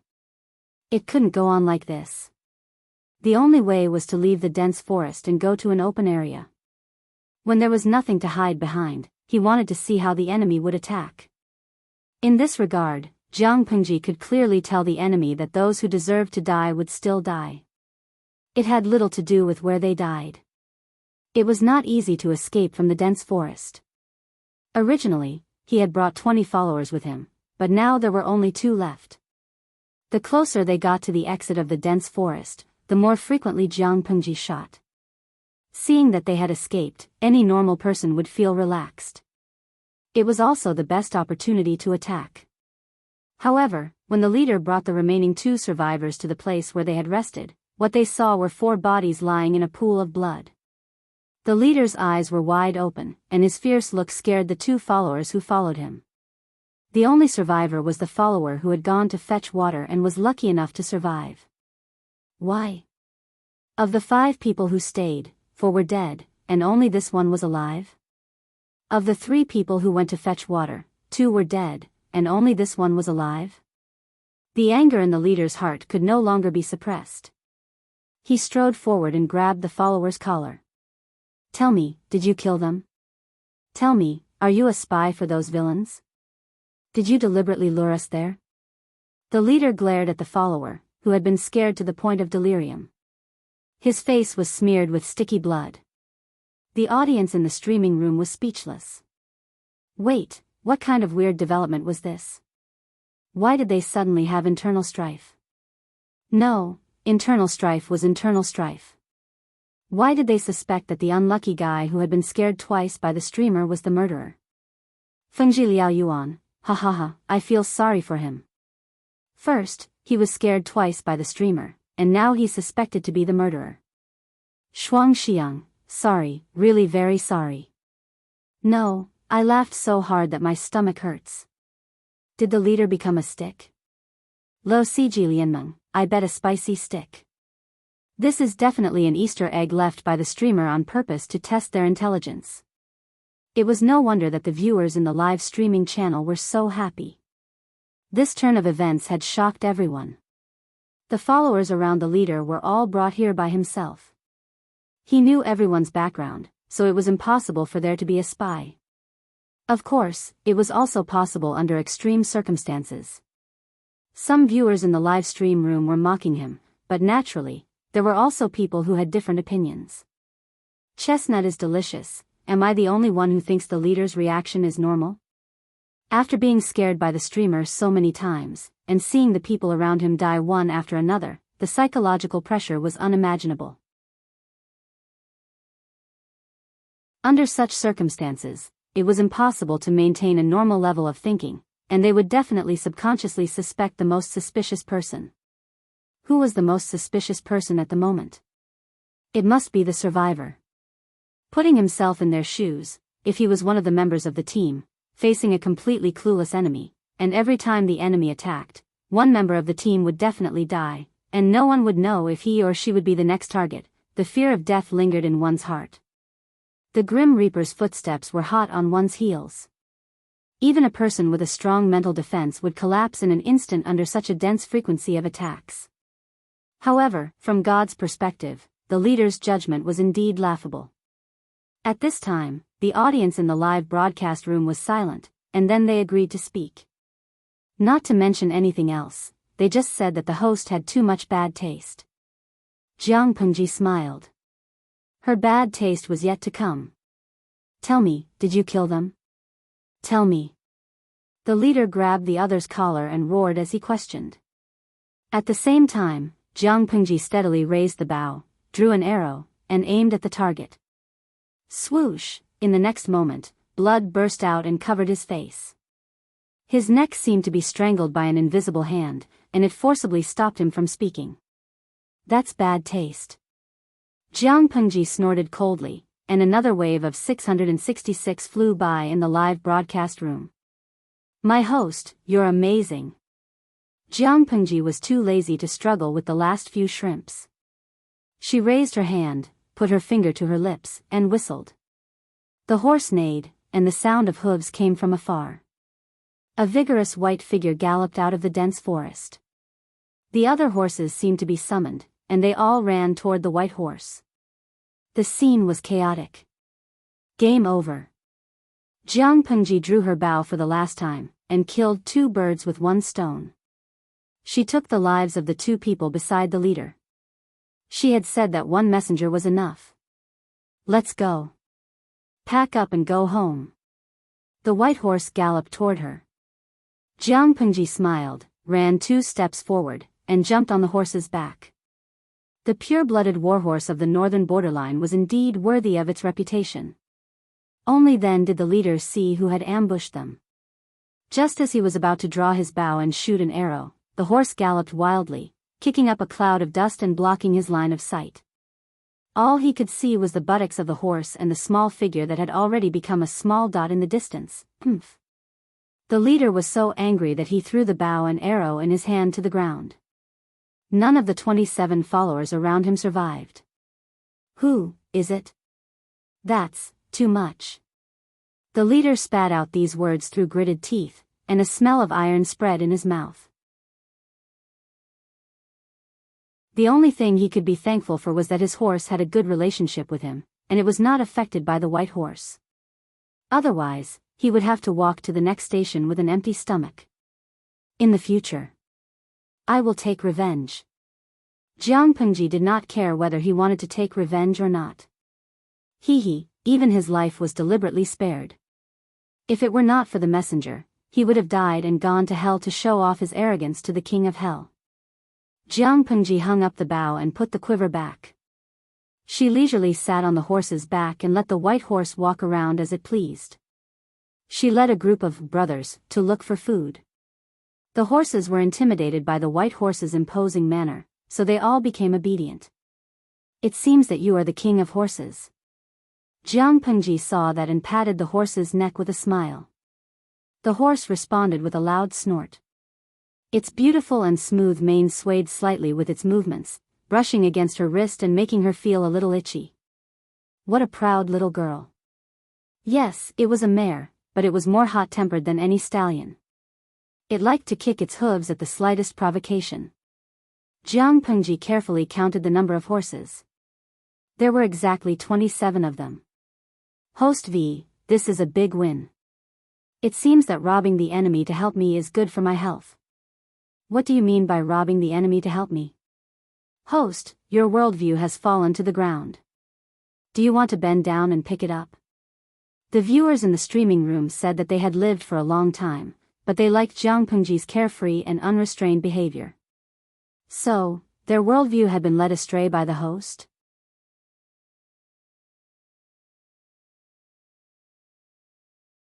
Chapter 196. Jiang Pengji jumped down from the horse's back. The white horse was very understanding. It rubbed her cheek affectionately and then ran to the side to nibble on the grass. I wonder when I can eat pears. Looking at the pear trees by the banks of the Yishui River, Jiang Pengji took a deep breath. Her nose was filled with the fresh fragrance of pears. At this time, no one was holding a gathering on the bank of the Yi River, so there was no one on the bank at all, except for the constantly moving horse butts. Jiang Pengji walked straight to the shore. She kicked off her wooden clogs and took off her socks. She dipped her feet into the water and sighed. A cool feeling spread from the tip of her toes to the rest of her body. Jiang Pengji placed her hands on the stones by the river and leaned back slightly to look at the sky. Shu Shu loves lowly, I was quietly lurking, but the host's feet blew me out. Lo Siji Lianmeng, I think this is today's benefit. The foot control group is blessed. Lu Shi was, after all, a spoiled child. Whether it was riding a horse, shooting a gun, or running, his skin was always a little delicate. Now, his feet had a few red blisters, burning hot. When he touched the cold river water, he shivered in comfort. Looks like I still need to practice more. It's not good to get blisters so easily. Jiang Pengji was bored. She used the tip of her foot to stir up ripples on the surface of the water. When the blisters were no longer so hot and uncomfortable, she prepared to go ashore.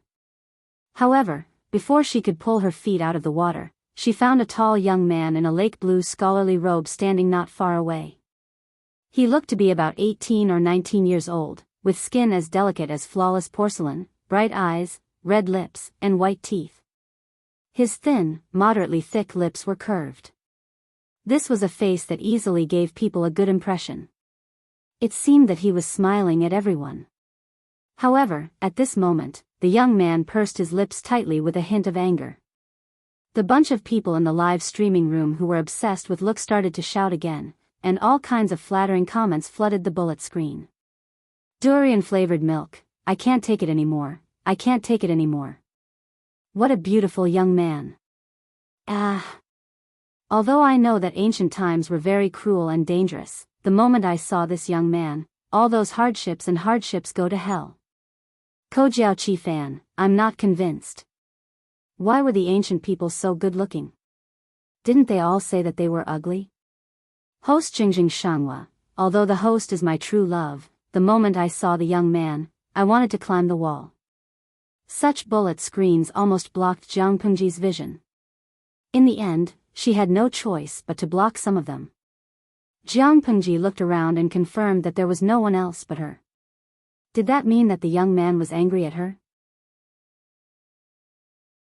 The young man's porcelain-like face showed a little anger. He looked at her accusingly, as if she had done something infuriating. No. What else had she done other than soaking her feet and raising more than 20 horses? Could it be that those free-range horses went to take advantage of him? Just as he was puzzled, a bullet screen in the live broadcast room inspired him. Aizhuahua, haha, by the way, is that handsome young man drinking water downstream?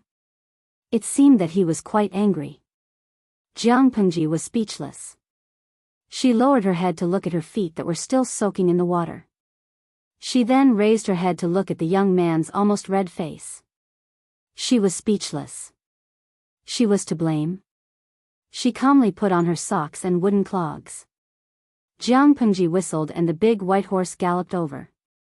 Behind it, there were a total of 27 well-proportioned horses of different colors. Obviously, the big white horse had become the leader of the horses. Jiang Pengji didn't even need to deliberately drive it. Jiang Pengji murmured, "Nowadays, horses are becoming intelligent." She sat on the horse and glanced at the young man who was still standing in the same place. She moved the reins and signaled the big white horse to go over. Jiang Pengji sat on the horse and bowed to the young man. "May I know your name?" The young man was very tall, but he was still a head shorter than the big white horse. When the big white horse lowered its head and snorted at him, the young man hurriedly stepped back with a bit of panic on his face.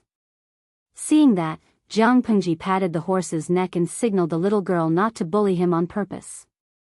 "Judging from your clothes, you don't look like a local." The young man calmed down and looked at her with mixed feelings. After a while, he bowed back and said, "I'm from Langyi. You can call me Hanyu." "Hanyu? What about his courtesy name?" Jiang Pengji subconsciously thought of this question. After all, the ancient people's naming habits were really annoying. But then she remembered that only close friends or elders could use courtesy names. She narrowed her eyes and asked, "My name is Lu Shi. I'm a local of Hejin. I saw you staring at me just now. Do you have any difficulties?" The young man's face became even uglier when he heard the question. Jiang Pengji laughed in her heart. The audience in the streaming room complained that she was too mean. Hanyu was choked by her straightforward question, but he couldn't just say that he just drank some water to quench his thirst. Hanyu's face became even uglier when he thought of that. He had no choice. His water bag was empty and there was still some distance to go into the city. He could only fetch water from the spot. He didn't expect that someone would soak her feet in the water. Should he be glad that she was not using the toilet? Hanyu lowered his head subconsciously and looked at Jiang Pengji's feet, which were wearing socks. He felt a little uncomfortable in his stomach. Jiang Pengji said again, "I was rude just now. My feet hurt a little because of the long journey. I just soaked my feet for a while and found that you were looking at me like that. I thought that the horses around me provoked you. Did they do anything to you?" Hanyu's pale face looked much better after hearing that. His white cheeks became rosy again. "The horses didn't make fun of me. Are they war horses?" Hanyu said. He glanced at the horses that Jiang Pengji mentioned. He seemed to find something and his pupils slightly shrank. "I don't know if they are war horses, but they are definitely good horses." Jiang Pengji smiled and stroked the mane of the big white horse. The horse rubbed against her palm intimately and licked it from time to time. "I took Whitey out for 2 laps and let it go to find food by itself. I didn't expect that it would bring back so many horses. I was also very surprised." Hanyu was very surprised. He looked at the big white horse with sparkling eyes and said, "This horse has a well-proportioned body and strong hooves. Its eyes are full of intelligence and it has a ferociousness that normal horses don't have. Is this a good horse from the northern borderline?" "It should be. My father specially sent it to me. It is said that it is a good horse that was carefully selected from the royal horse farm in the northern borderline." Jiang Pengji said, "I don't know much about horses, but Whitey is full of intelligence. It seems that it can understand what I said. In the whole family, I am the only one who is close to it." Jiang Pengji's words were really shameless.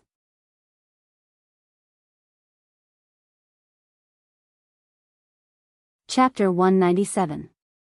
Compared to the white horse, Han Yu was more concerned about the other 27 horses. They were from the Meng's horse farm. Horses of such quality were usually provided to the Meng's army. Outsiders couldn't buy them. Now there were 27 more horses, which made Han Yu feel a little uneasy. So, Han Yu asked, "Do you know who the owner of these horses is?" Jiang Pengji sneered. She never asked for the names of people she killed, and there was no need to. They were all dead anyway. But she said, "I don't know." "Do you know?" Han Yu said with certainty, "This is a fine horse from the stable of the Mengs in Sangzhou. Only those with a high status in the Meng's army are qualified to own such a fine horse." "Lu Langjun is in trouble," Jiang Pengji said carelessly. "Why?" "It's just a few animals carrying people. How can they kill people?" Han Yu didn't know whether to laugh or cry. He suddenly put on a serious face and said, "Not only will they kill people, but they will also implicate the whole family." "Is it that serious?" Han Yu saw that she didn't believe him, so he explained the stakes to her very seriously. "Don't doubt me, Lu Langjun. There was a tragedy in Meng County in Sangzhou. Someone stole a horse belonging to the Mengs, and the whole family was involved. They were trampled to death on the horse farm. I didn't steal these horses. They came here by themselves." Jiang Pengji said seriously, "But what you said reminds me of one thing. These horses are indeed easy to get into trouble. I have to find a way to get rid of them as soon as possible." Han Yu was speechless. Jiang Pengji smiled coldly. "Lang Jun, you said that I'm a thief. Since I've already taken the blame, why don't I just sell all the horses and make some money? No matter how angry the Mengs are, they have to find me first." Han Yu was alert and smart. He immediately understood why Jiang Pengji's attitude toward him had changed so much. He immediately apologized. "You don't have to be so angry, Lu Langjun. I used that tragedy as an example to tell you to think twice before you act. The Meng family is powerful and arrogant. Ordinary people can't fight against them. I have no intention of slandering you for stealing." Jiang Pengji tightened her grip on the horse's belly and the white horse took 2 steps forward.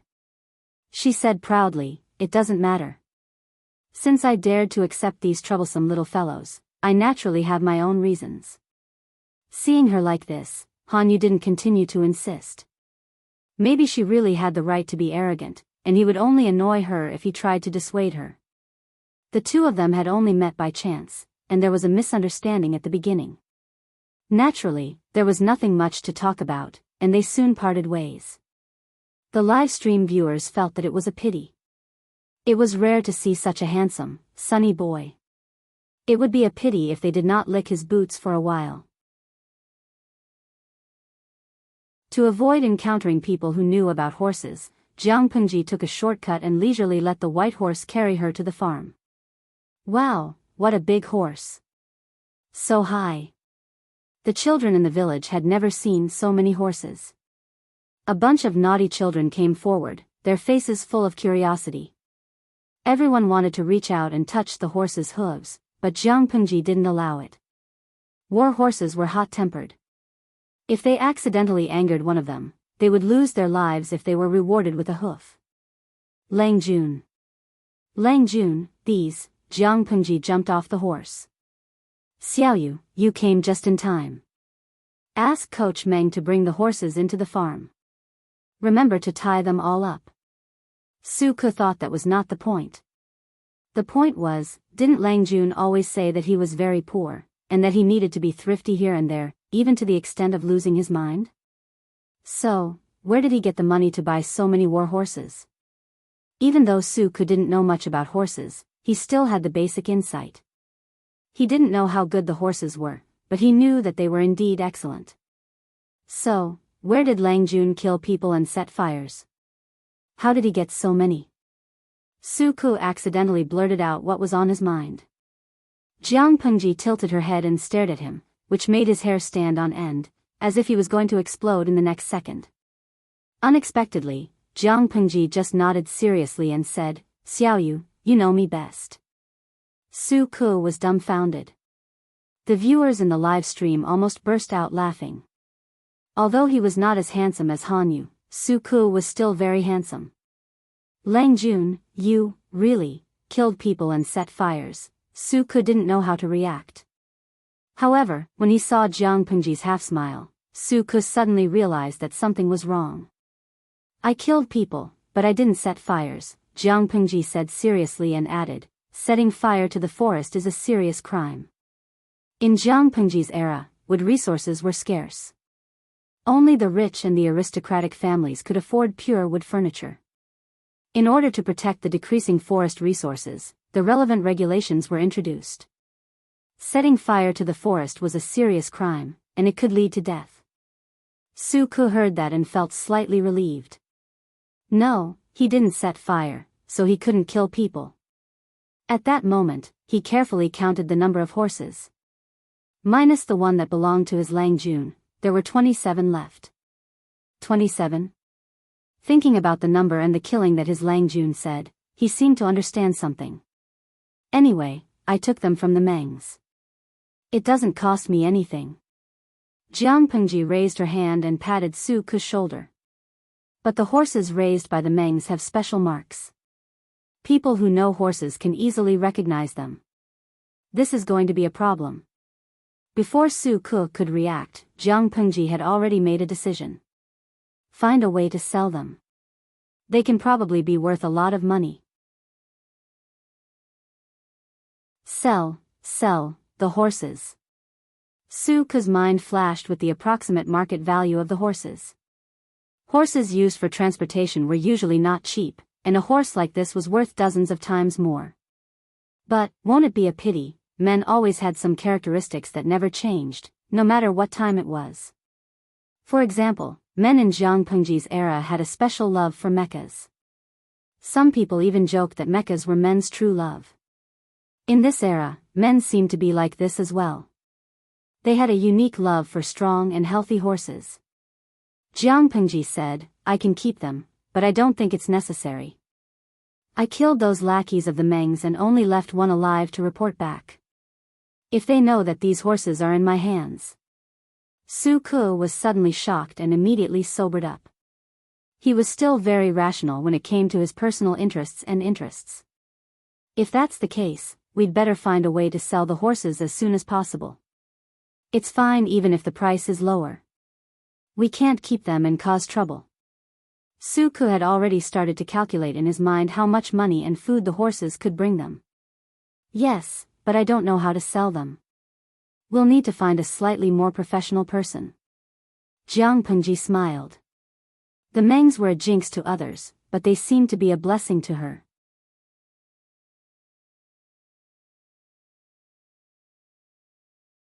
Chapter 198. According to Jiang Pengji, it would be better to sell the warhorses so that the Mengs wouldn't trace them back to her. Su Ke even started to make a budget, but Meng Han put forward a different opinion after he heard about it. I don't agree with your decision. The loss is too great. Meng Han licked his dry lips and looked at the plump and strong warhorses with a burning gaze. For a general, a horse that they liked was like a second companion. It's better to hide them in the mountains for a while and wait for the Mengs to die down before plotting other things. Jiang Pengji focused on the first sentence.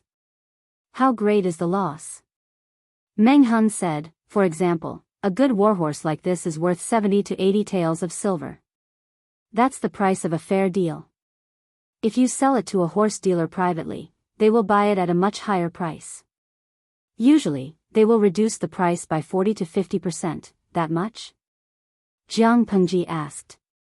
That's at least a horse dealer with a conscience.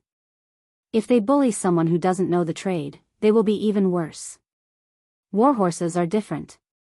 If they have internal injuries, they will be worthless. That's why they are more expensive. But if they are sold privately, the price will be reduced even more. Meng Han sighed and raised his hand to stroke the mane of a maroon warhorse. The horse was strong and the muscles under his palm were tight and full of strength. It was fascinating. Su Ke was in a dilemma. It would be a loss if he sold them, but it was too risky to keep them. Even if they were hidden deep in the mountains, they would still be found. Jiang Pengji looked down and thought for a while. I'll listen to you this time. Anyway, we got them out of nowhere. No matter how we deal with them, it won't be a loss. We will need to train riding and shooting in the future. With them, at least we don't have to buy extra horses. It will save us a lot of money. Su Ku asked, but if that's the case, and someone finds their tracks and suspects, Jiang Pengji reacted quickly. When she agreed to Meng Hun's suggestion, she already had a solution in mind. It's not difficult. I originally wanted to move the troops training from the farm to the mountains, Jiang Pengji said. Jiang Pengji said, but not now. Find a way to hide these horses. It doesn't matter if they are exposed. The Mengs can't do anything to me, Jiang Pengji smiled innocently as she spoke. After all, I'm just a powerless aristocrat. How could I have ambushed 28 of them, killed 27 of them, and left one alive? Isn't it more believable to say that Meng Hun did it? Su Ku almost couldn't hold back the smile on his face. Before Meng Hun joined the team, you could trick him, but now that he was a friend, you still want to trick him like this? Do you have any shame? What was eye-opening was that Meng Hun actually felt that it made sense. That's true. Ordinary people would definitely think so. Although the young Lang Jun is skilled in martial arts, how could he be compared to the followers of the Meng family? These horses are in your hands. You can say that you bought them from a horse dealer in the black market. What can the Meng family do to you if they want to settle accounts with you? Meng Hun gave a simple and honest smile.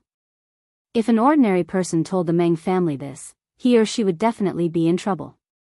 But Jiang Pengji had someone to rely on. It was just 20 horses. The Meng family didn't lack them. What they lacked was an excuse. What they lacked was face. Jiang Pengji's reason was reasonable. Would the Meng family dare to go against the Lu family for 20 horses? If that's the case, these horses can be kept in the mountains. But they are hot-tempered. It's better to find someone who has experience in raising horses, so that they won't get hurt. Jiang Pengji made the final decision. Meng Hun's smile deepened. 27 horses. No matter what, he could at least get one, right? The maroon horse next to him was not bad. Both its appearance and temperament were to his liking. Su Ku saw that and secretly put his hand on his forehead. He had a headache. His Lang Jun killed and robbed people without saying a word. Even though it was the Meng family that was robbed and killed, his Lang Jun was born in a noble family. The Lu family didn't lack anything. Why? Why did his Lang Jun become such a gangster? Meng Hun next to him was the same. He was fine before, but now he seemed to be affected by his Lang Jun. No. How long had it been since they hooked up? The speed of their influence was too fast. Su Ku looked like he had nothing left to live for. He watched Meng Hun call people to take the horses away. The food that these war horses usually eat should be different from that of ordinary horses, right? Meng Hun said, of course. They eat more carefully and more expensive. The veins on Su Ku's forehead bulged. Those horses were all masters who needed to be served. Alas, I hope the books will be sent to the Mengs soon. Otherwise, Lang Jun won't be able to keep them. Su Ku was in charge of the accounts. He knew the financial situation best. They still needed the support of the Lus. The entire troop, including 40 to 50 mouths and 27 horses, was counting on the Mengs. Meng Hun was speechless. One was marked by the company one kept. Maybe Meng Hun was not the only one who had changed. Su Ku had also become more shameless. Their family's Lang Jun was really poisonous. Feng Huayu, you made me look for you so hard. Feng Jin planned to find Jiang Pengji that day. He didn't expect to hear a familiar voice as soon as he got into the carriage. He opened the curtain. Hey, it was an acquaintance. Wenbin. Feng Jin got out of the carriage. The joy of meeting an old friend flashed across his young face. Why are you here? They greeted each other, and Feng Jin welcomed the good-looking young man in a lake blue scholar's robe into the door. I was preparing for the assessment. I wanted to invite you, but I didn't expect your third brother to tell me that you accompanied the fourth prince to Hejin. It's not far, so I took a detour. Maybe I could meet you. I saw you from afar as soon as I entered the city. The young man had a bright smile on his face. He was not as reserved as ordinary people. His eyebrows were full of vitality. Feng Jin smiled bitterly. Wenbin, you came at the right time. Do me a favor. What's wrong? Han Yu raised his eyebrows and smiled. Are you entangled with some passionate girl? They were friends who grew up together and they were the same age. Feng Jin let go of his usual calmness in front of Han Yu. Look at you. You are getting more and more improper. I really don't know how Master Yuanjing taught you. Feng Jin patted Han Yu's shoulder and whispered, the fourth prince likes to hang out in the brothels, but he calls me out every time. I can't stand it. Could it be that the fourth prince is interested in Huayu's beauty? Han Yu had an indescribable expression on his face. Feng Jin coughed and lowered his voice. Of course not. I don't like to go to those brothels. He didn't like to go there, but he was called out to go there. It was okay to refuse him once or twice, but he refused him every time. Even a fool would know something was wrong.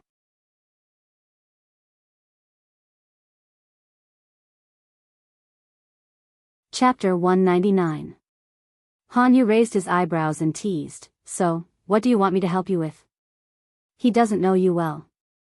If he wants to drive you away, just pretend that you don't understand. Wu Majun went to the brothel every few days to make friends with Lu Shi. He liked to invite Feng Jin along every time. Now that Han Yu was here, Feng Jin had an excuse to get away. You should have just rejected him directly. What can a useless fourth prince do to you? You are just trying to save face, Han Yu said carelessly. Feng Jin was not valued, but he was still the second son of the Feng family.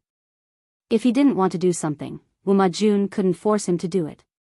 Feng Jin smiled bitterly. A leopard couldn't change its spots. It was his nature, and it wasn't easy to change it. Wu Majun was annoying, but Feng Jin didn't want to offend the fourth prince yet. There was no need to make it ugly. Han Yu still had the same temperament. I haven't seen you for a few years. I thought you would be less temperamental after you became Master Yuanjing's disciple. I didn't expect it to get worse. Your temperament is quite similar to the good friend I've made recently. Perhaps the two of you will get along well. Han Yu raised his eyebrows and said with interest, there are not many people who can be praised by you, Feng Huayu. Not to mention that his temperament was similar to his. She is a wonderful person. Feng Jin thought of Jiang Pengji, and the smile on his face became wider. Han Yu was quite surprised. Tisk, tsk. Could it be that the good friend Huayu is talking about is actually a beautiful lady? Is she your confidant? I think you asked me to help you get rid of the fourth prince so that you could have some time to meet your confidant. His smile was so sweet that Han Yu felt like he was going to be blinded. Feng Jin's smile became more and more helpless after hearing what Han Yu said. Although his good friend was indeed a woman, she was not a confidant. He didn't know what Han Yu was thinking about. Of course it's not a wife, and it's not a close female friend. It's a good friend. Wenbin can't slander Feng Jin's style just because of his experience. I originally wanted to introduce the two of you to each other, but now that I see that you have a big mouth, I think it's better to forget about it. Feng Jin and Han Yu were good friends who grew up together. They were as close as brothers and would occasionally make some harmless jokes. Hey, don't. He must be a rare young talent to be praised by Huayu. I want to get to know him. Only then did Feng Jin let go of Han Yu. If Wenbin had come a little later, I'm afraid I would have gone to find Lanting. Han Yu couldn't help but be interested in the Lanting that Feng Jin had mentioned. He wanted to see what kind of talent Lanting had. As a student of Master Yuanjing, Han Yu had seen too many young talents who claimed to be gifted by the heavens. One or two of them tried to be Master Yuanjing's disciples, but what was the result? It was either an exaggeration or an unworthy name. There were only a few people who could catch Han Yu's eye. Han Yu said, "It's not too late to visit now." Feng Jin hesitated for a moment before nodding. All right. Because of the addition of Han Yu, Feng Jin specially wrote a visiting card. Otherwise, it would be too rude to bring someone he didn't know directly to his door. Unfortunately, the concierge told Feng Jin that his Lang Jun had been away for some time. Did Lanting say when he would come back? Feng Jin asked in a good temper. The gatekeeper thought for a moment and said, Lang Jun only said that he would come back before the city gate is locked. Before the city gate is locked? Looking up at the sky, it was obvious that he couldn't wait any longer. If that's the case, I'll have to trouble you to tell Lanting that I've been here. The gatekeeper said respectfully, it's no trouble at all. Lang Jun is my Lang Jun's good friend. This is what I should do. Feng Jin had no choice but to return to the carriage. Han Yu was playing with the jade tassel hanging from his waist with his fingers. Are you not at home? Feng Jin nodded. He thought for a moment and said, since you are here, why don't you go to Yaoji? Yaoji? Another strange name. It seemed that Huayu had made a lot of good friends while he was away from Shangjing. Feng Jin saw the confusion in his eyes and explained, Yaoji is my good friend. Her name is Lu Heng and she is also Lanting's cousin. Han Yu said bluntly, since I have nothing to do, I might as well go there. Feng Jin shook his head with a bitter smile at Han Yu's attitude. With Wenbin's temperament, if he encountered any setbacks in the future, he would suffer a lot. Jianghu didn't come back until an hour before the city gate was locked. She rode a tall horse and slowly returned to the Lu's house.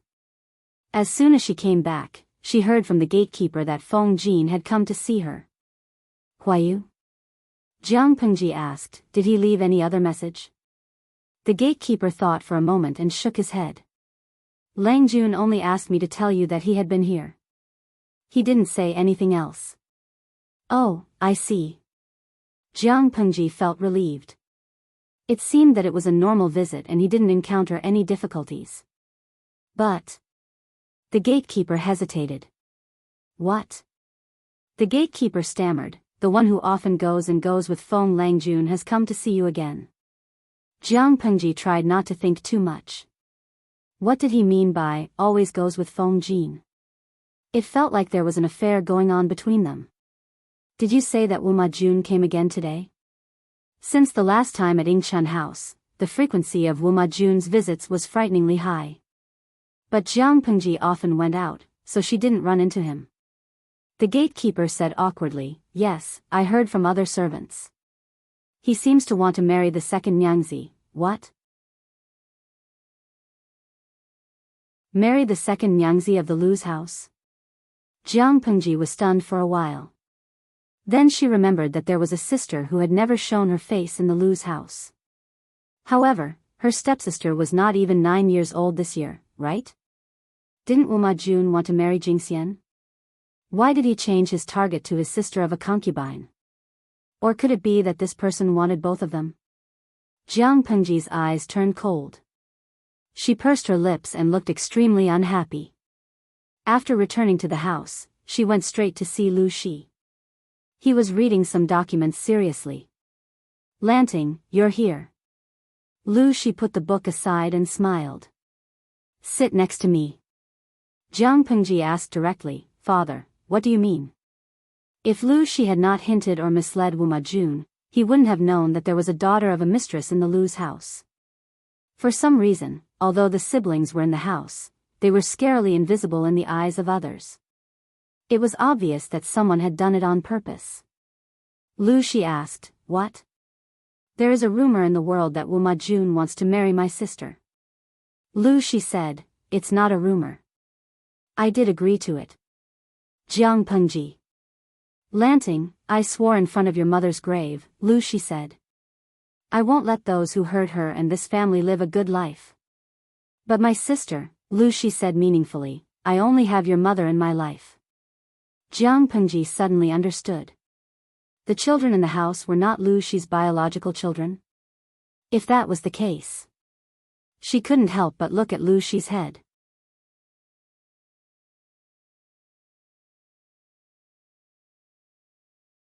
Chapter 200. Father, you mean?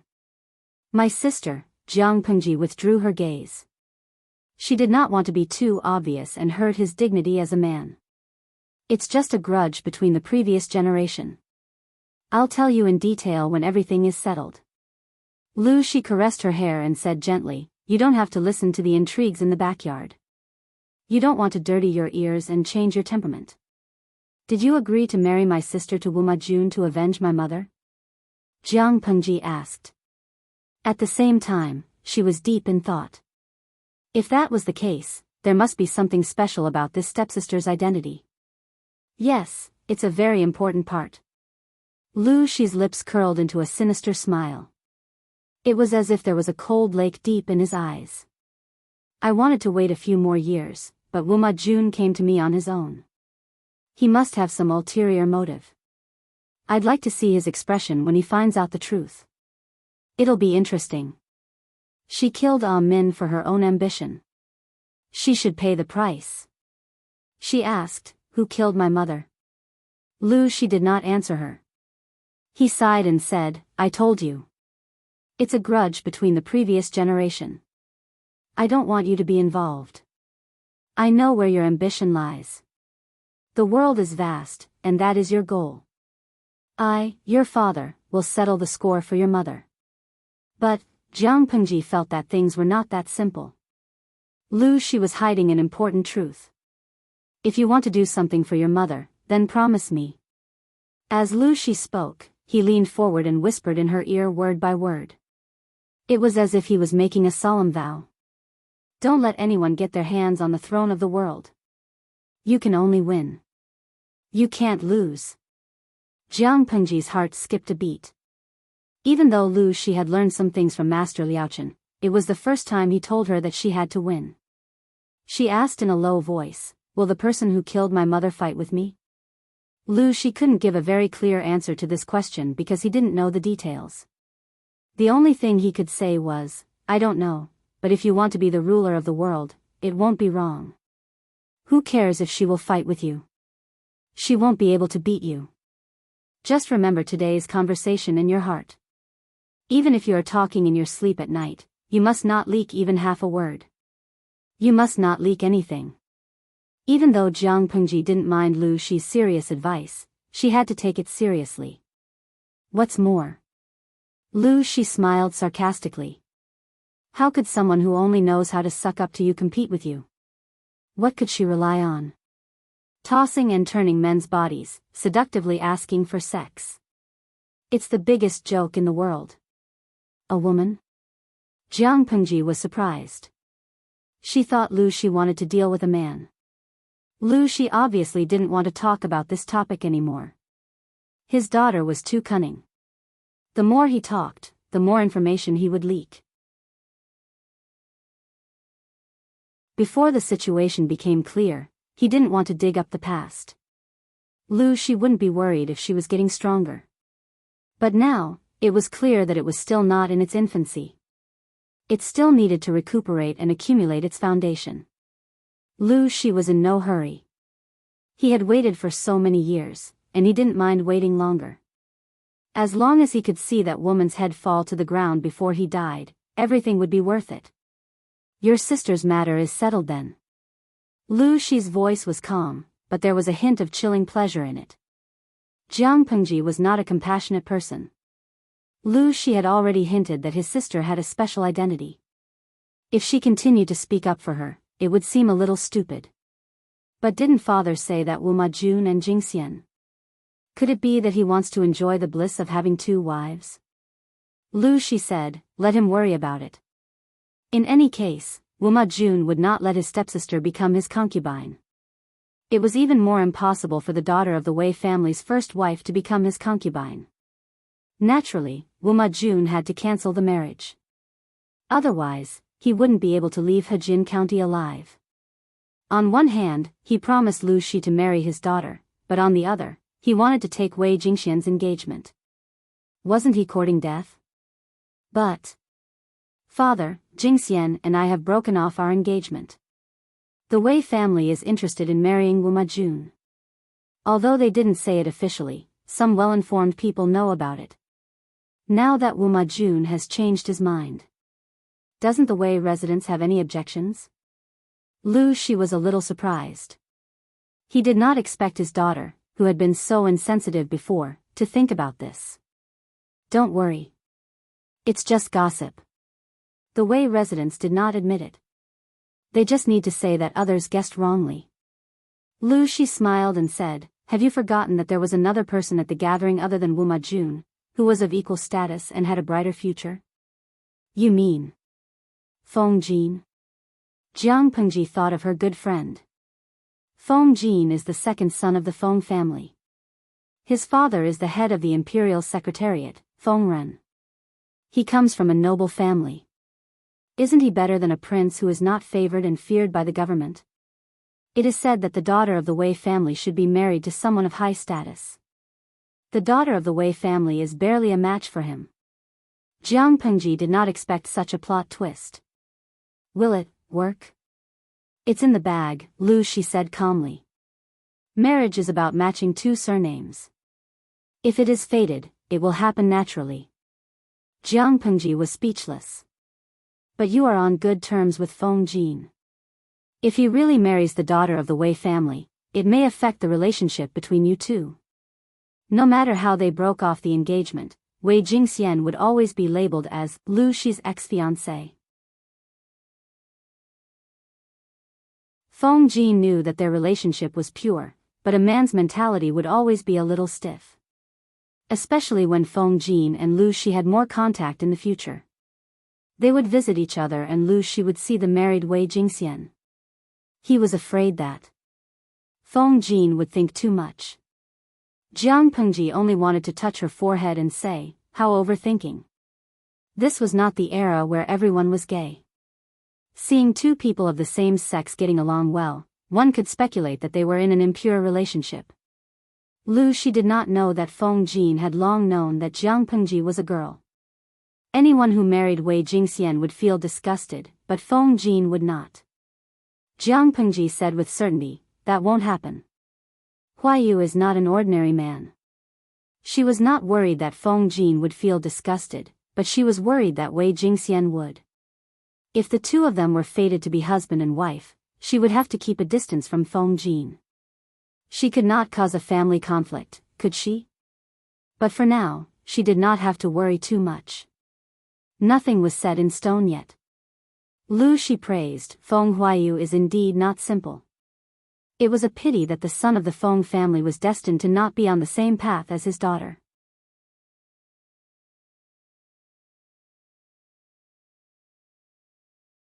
Chapter 201. Lu Heng and Feng Jin were friends. In the past, when they met, they would talk about everything under the sun, or exchange opinions on politics. Now, they had another topic to discuss, Lu Heng's cousin, Feng Jin's good friend, Lu Lanting. The former had a secret brother complex, while the latter admired Jiang Pengji and treated her as a best friend. They had a lot to talk about. At first, Han Yu was just listening to them out of boredom. But after a while, he became more interested in the Lanting they were talking about.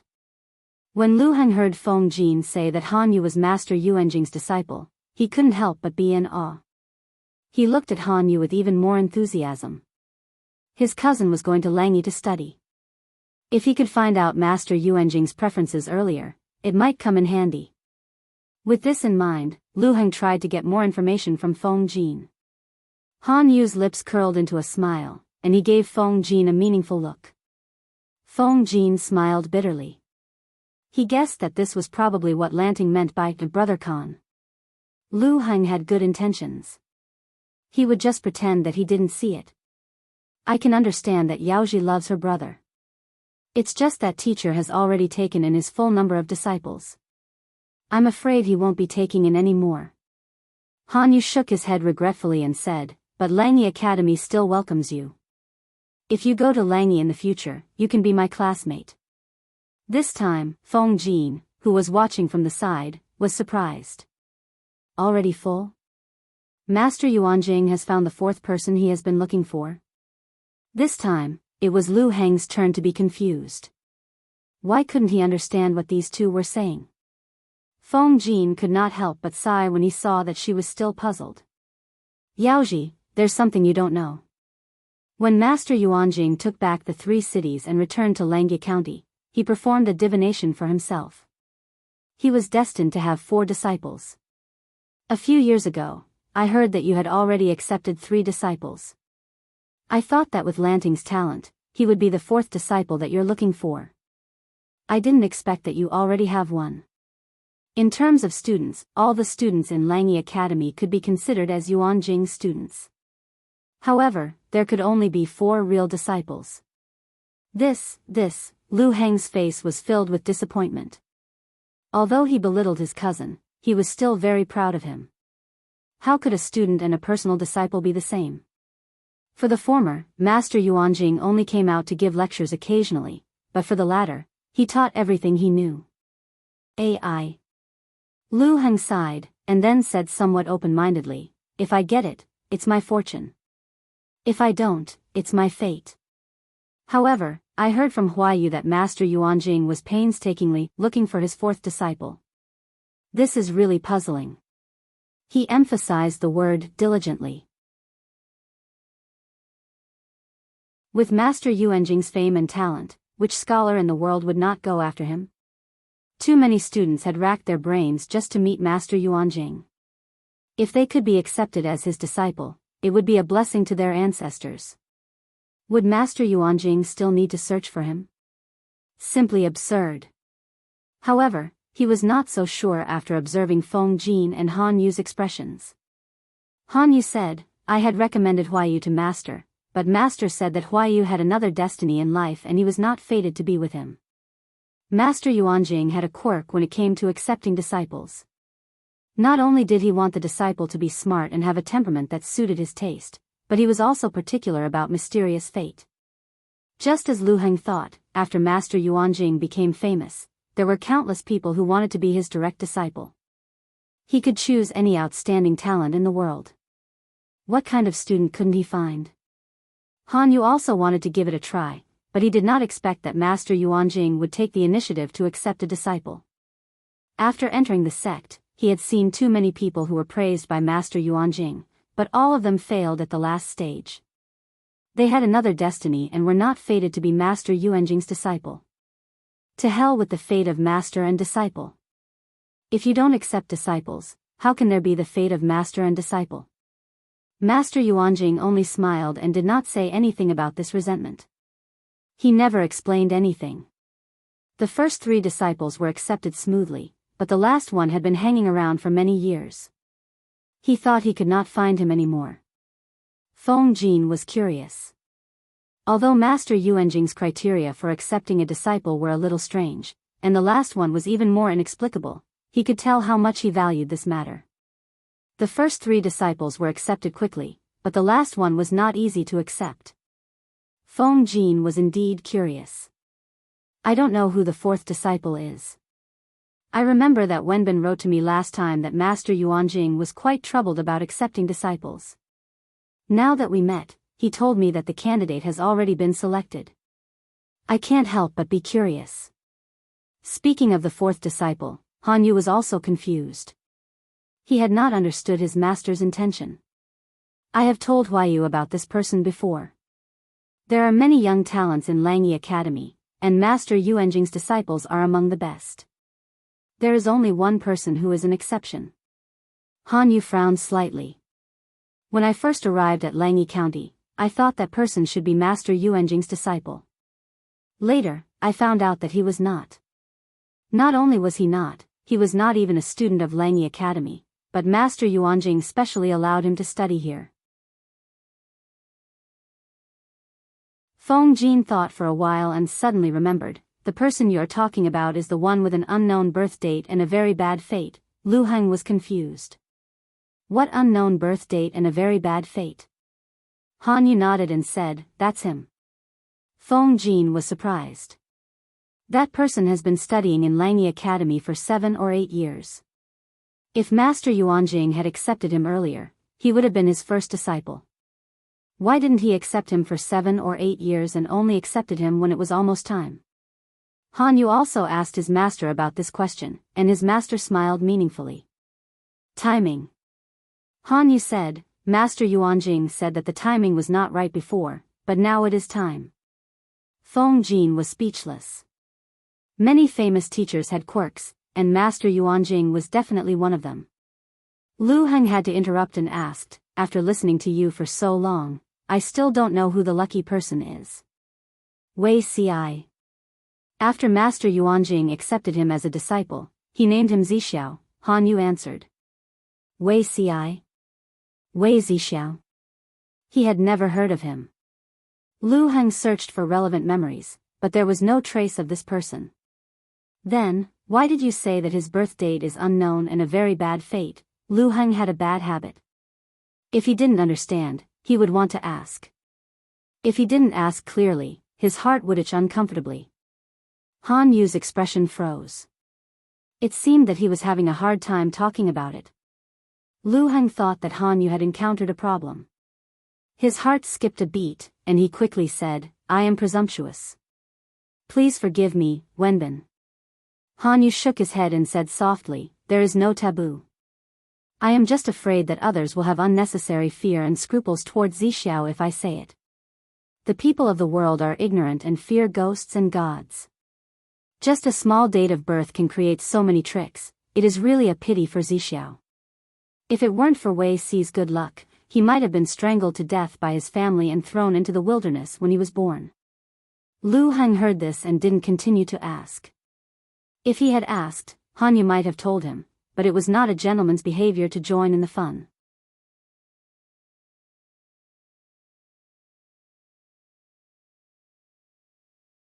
Chapter 202. Although he didn't see Lu Lanting, who was praised by Feng Jin, Lu Heng had left a good impression on Han Yu. Hey, fourth Langjun is back. Feng Jin and Han Yu came back together. They opened the curtain and saw a carriage parked in front of them. It was the carriage that Wu Majun had taken during the day. What a coincidence. Wenbin and I got off at the same time. Obviously, Wu Majun had also noticed it. He was unhappy to see Feng Jin stepping on the stool and another person in the carriage. Wu Majun didn't like Feng Jin's family background. Feng Jin wasn't a member of the royal family. What right did he have to live a better life than him? What right did he have to be more talented and outstanding than him? Although he was polite to Feng Jin on the surface, he didn't respect him that much. However, when Han Yu stepped on the stool and came out of the carriage, Wu Majun's unhappiness disappeared instantly. He put on a faint smile, as if his previous carelessness and disgust didn't exist. Unfortunately, neither Feng Jin nor Han Yu were easy to deal with. To put it bluntly, among the three of them, except for Wu Majun, whose acting skills were a bit bad, the other two were going to be best actors in the future. Before Wu Majun could say anything, Feng Jin introduced Han Yu after greeting him. This is my good friend. His surname is Han, and his name is Yu. He is Master Yuanjing's disciple. Feng Jin emphasized the words, Master Yuanjing's disciple, hinting that Wu Majun shouldn't be so embarrassed that he couldn't move when he saw a beauty. Fortunately, Wu Majun wasn't hopeless. He immediately withdrew his eager eyes and adopted a reserved plan. Taking a step back in order to advance, he could first establish a good relationship with them. Yes, in this era of masculinity, men might not be completely safe. Han Yu saw the eagerness in Wu Majun's eyes. He felt a chill in his heart. The hair on his arms stood up and he got goosebumps. He suddenly regretted agreeing to Feng Jin's request. Wu Majun obviously didn't care about men and women. He didn't want to get himself involved. Thinking of this, Han Yu came up with a plan in his mind. He slowly revealed a sneer. However, in Wu Majun's eyes, it was a stunning beauty who was satisfied with him. He had to admit that it was a big misunderstanding.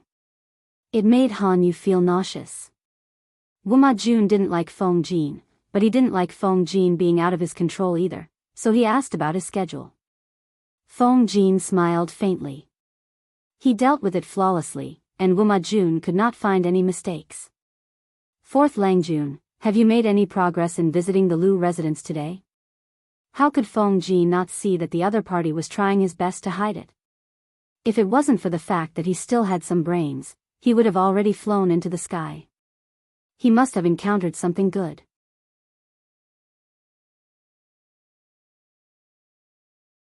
Wu Majun had already determined that Feng Jin had the intention of relying on him, so he did not hide anything from him.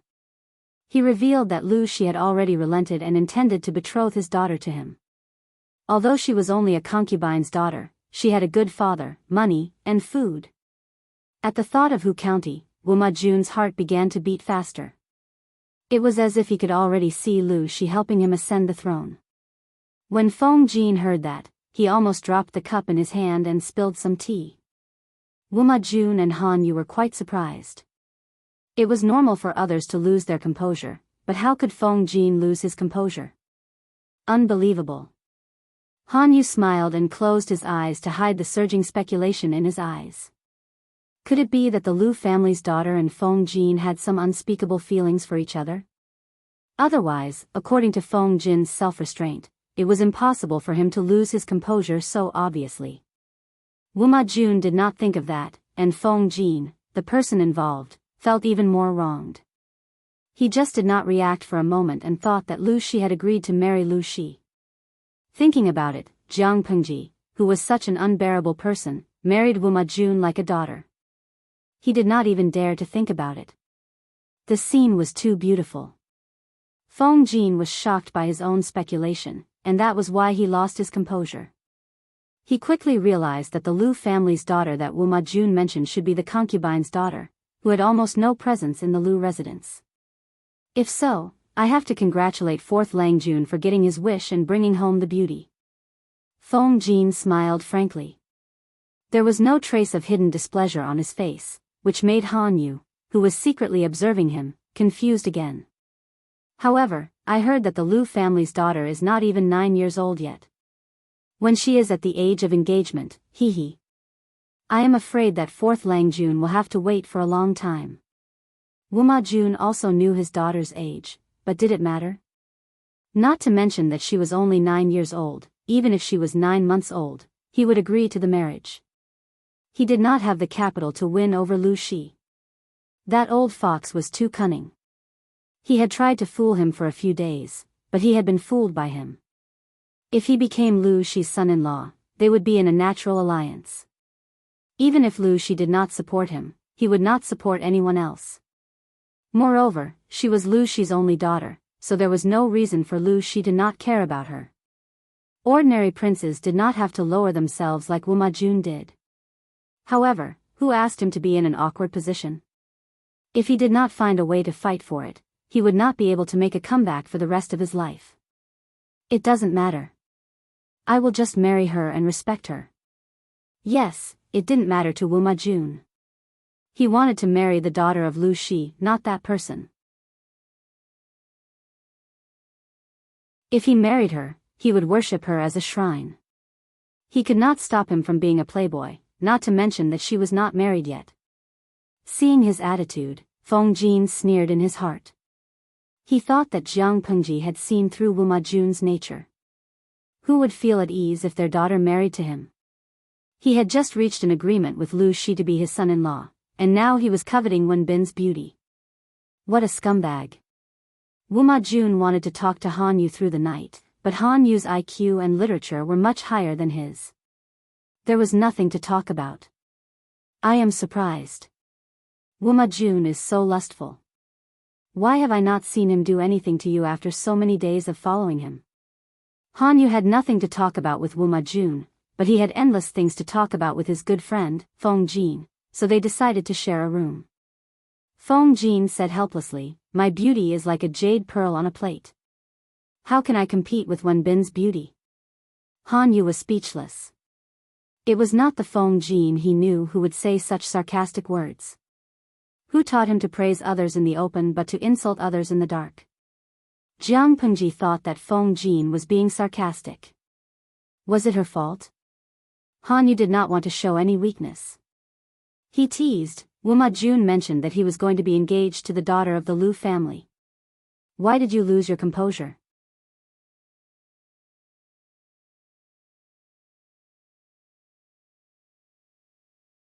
Chapter 203. Seeing that Feng Jin wanted to deny it, Han Yu pursed his lips and smiled. Don't play dumb, Huayu. How can you deny it? Feng Jin knew his friend's temperament. He knew that if he didn't give an explanation today, Han Yu wouldn't let him sleep all night. Feng Jin thought of a perfect excuse and explained calmly. A few days ago, I met Chief Lu by chance and knew that he was a gentle and generous elder. Do you think Chief Lu couldn't see through Wuma Jun's treacherous thoughts? If he had seen through it, why did he agree to marry his daughter to Wuma Jun? This. To put it bluntly, isn't it like pushing his own blood relatives into the fire pit? Yes, both he and Feng Jin could see through Wuma Jun's disguise. There was no reason that someone like Chief Lu couldn't see through it. Moreover, Huayu had said that Chief Lu was a gentle and family-oriented person in private. How could he not care about his only daughter's marriage? So, that's why you lost your composure? Han Yu squinted his eyes. It seemed that he still had doubts about Feng Jin's words. Feng Jin said seriously, otherwise? The daughter of the Lu family is not even 9 years old, and I will be married in 2 years. What kind of relationship could there be? Besides, the daughter of the Lu family has been raised in the boudoir since she was a child. She rarely goes out. Even her brother, Lanting, rarely sees her. How could I, a man outside, have any relationship with her? It's okay that you are a playboy, but how could you slander the innocence of a noble girl? Han Yu lost interest and sat on the side of the bed sulkily. He changed the topic and asked, if so, according to what Huayu said, why did Chief Lu do this? Feng Jin couldn't figure it out either, but he was secretly relieved. Han Yu was not easy to deal with. He would be finished if he gave himself away. Feng Jin shook his head in confusion. Well, I don't understand either. I think Chief Lu has other considerations. How could a man with a generous and family-oriented temperament, as well as extremely sharp judgment and experience, not see through Wuma Jun's clumsy disguise? It didn't make sense at all. Unless there was a compelling reason that made Chief Lu act in this way. Han Yu's face was filled with the word interested, but Feng Jin was not curious at all. Whether Lu Shi married his daughter or not was his family's business. Why should two unrelated men get involved? As usual, Feng Jin read a book in front of the lamp for a while. When he felt a little sleepy, he decided to go to bed. As soon as he lay down, Han Yu said, I hope it won't involve politics. County Chief Lu's methods are a little creepy. Feng Jin was secretly amused. County Chief Lu is such a character. If it's not for the sake of the imperial court, could it be for a personal grudge? What kind of logic was it to marry the son he had raised for a few years to Wuma Jun just because of a personal grudge? Han Yu couldn't figure out Lu Shi's intentions. Forget it. My head hurts if I think too much. The two of them talked about their daily lives and learned about the things that had happened to each other over the years. They couldn't help but sigh. All of a sudden, Han Yu remembered Master Yuanjing's worries. Mr. has been rather worried recently.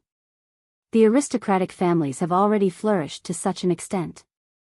If we don't restrain ourselves, I'm afraid something bad will happen. Both of them were still awake and were chatting to pass the time. Feng Jin sneered, rein in at the precipice. How could they do that? It wasn't that no one had realized this problem. The point was that the aristocratic families were like a carriage that was slipping down the slope and they couldn't control it anymore. If the future ruler of the world is also a member of the aristocratic families, maybe we can continue our glory. But what if he isn't? Even if he is a member of the aristocratic families, who can tolerate the royal family being controlled by the aristocratic families? Or even lower than them? The aristocratic families have crossed the line. Han Yu was stunned for a moment. He didn't expect Feng Jin to have such a bold idea. However, Han Yu couldn't refute Feng Jin's words. Nowadays, the royal family of Dongqing was the Wuma family, but the real helmsman was the four aristocratic families. Which of the important positions in each province and county wasn't from the aristocratic families? How many children of poor families were there? Dongqing had always emphasized culture and restrained martial arts. Their military was weak and almost all of them were lost in the battlefield in the north borderline. If the aristocratic families didn't agree, the emperor's order couldn't even be passed out of the Shenyang palace. Wasn't the royal family afraid of those aristocratic families? Afraid? Of course they were afraid. Who would feel comfortable if they had the world but couldn't enjoy the supreme power? However, the royal family of Dongqing had gradually fallen into a disadvantageous position in the open and secret battle with the aristocratic families. They couldn't be majestic at all. Fortunately, the interests of the aristocratic families weren't united. Each had their own conflicts. The royal family of Dongqing was also in a strange balance. They were muddle-headed in front of the royal family and kept thinking about taking back the power. They kept playing dirty tricks. As the legitimate son of the Feng family, it was not easy for Feng Jin to see the drawbacks so clearly. I didn't think about it before, but, after I came to Hejian and met County Chief Lu, I was suddenly enlightened. It was as if the fog in front of him was blown away by the wind, and he saw the truth. The chaos in Hu County was caused by natural disasters and sabotage, but the sabotage was greater than the natural disasters. Why did County Chief Lu persevere and even manage Hu County to its current state when others were troublesome and even lost their lives?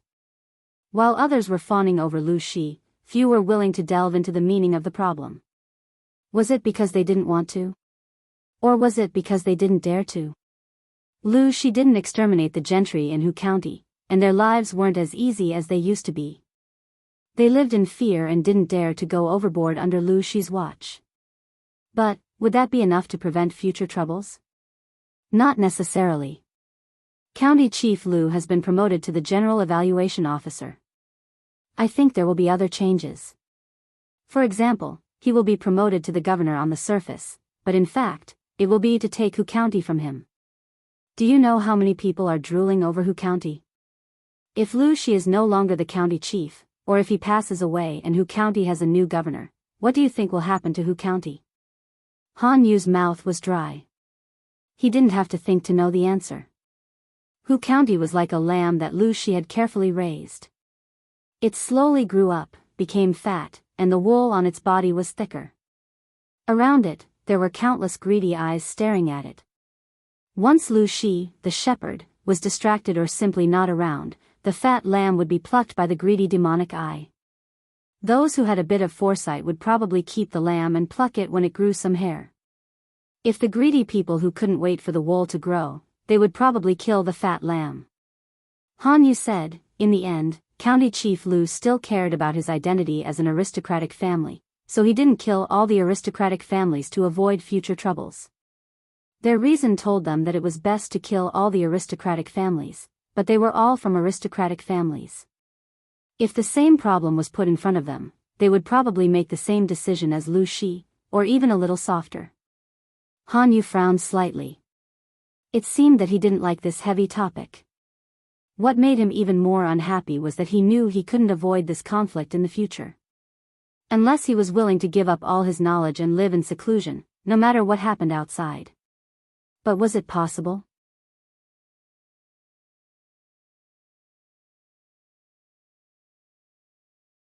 Chapter 204. Perhaps it was because he had something on his mind, he didn't fall asleep until the middle of the night. Then, he woke up on time according to his biological clock. The next day. Seeing Wuma Jun, Feng Jin said, "I'm afraid I can't stay in Hejian for more than 2 days." Wuma Jun was stunned. He didn't know how Feng Jin knew what he was thinking. Wasn't it simple? Wuma Jun stayed in Hejian to win the support of the aristocratic families. Now that he had the support of Lu Shi, the other aristocratic families didn't need to be so anxious. Instead of staying in Hejian County, it was better to visit the Wang family in Langyi. Fourth Lang Jun, I hope you can make an exception and let me say goodbye to my friend Lanting and tell her that we will meet in Langyi in the future. Wuma Jun was happy to see that happen. He already regarded Lu Shi as his father-in-law, so Jiang Pengji was naturally his brother-in-law. Feng Jin was his right-hand man, so it was beneficial for Wuma Jun to build a good relationship with his future brother-in-law. Feng Jin and Han Yu saw all the changes in his emotions. Both of them felt disdain and contempt at the same time. They were not afraid of being stupid, but they were afraid of being stupid and blind. Wuma Jun had already regarded Feng Jin as an aide and a subordinate that he could order around. That was ridiculous.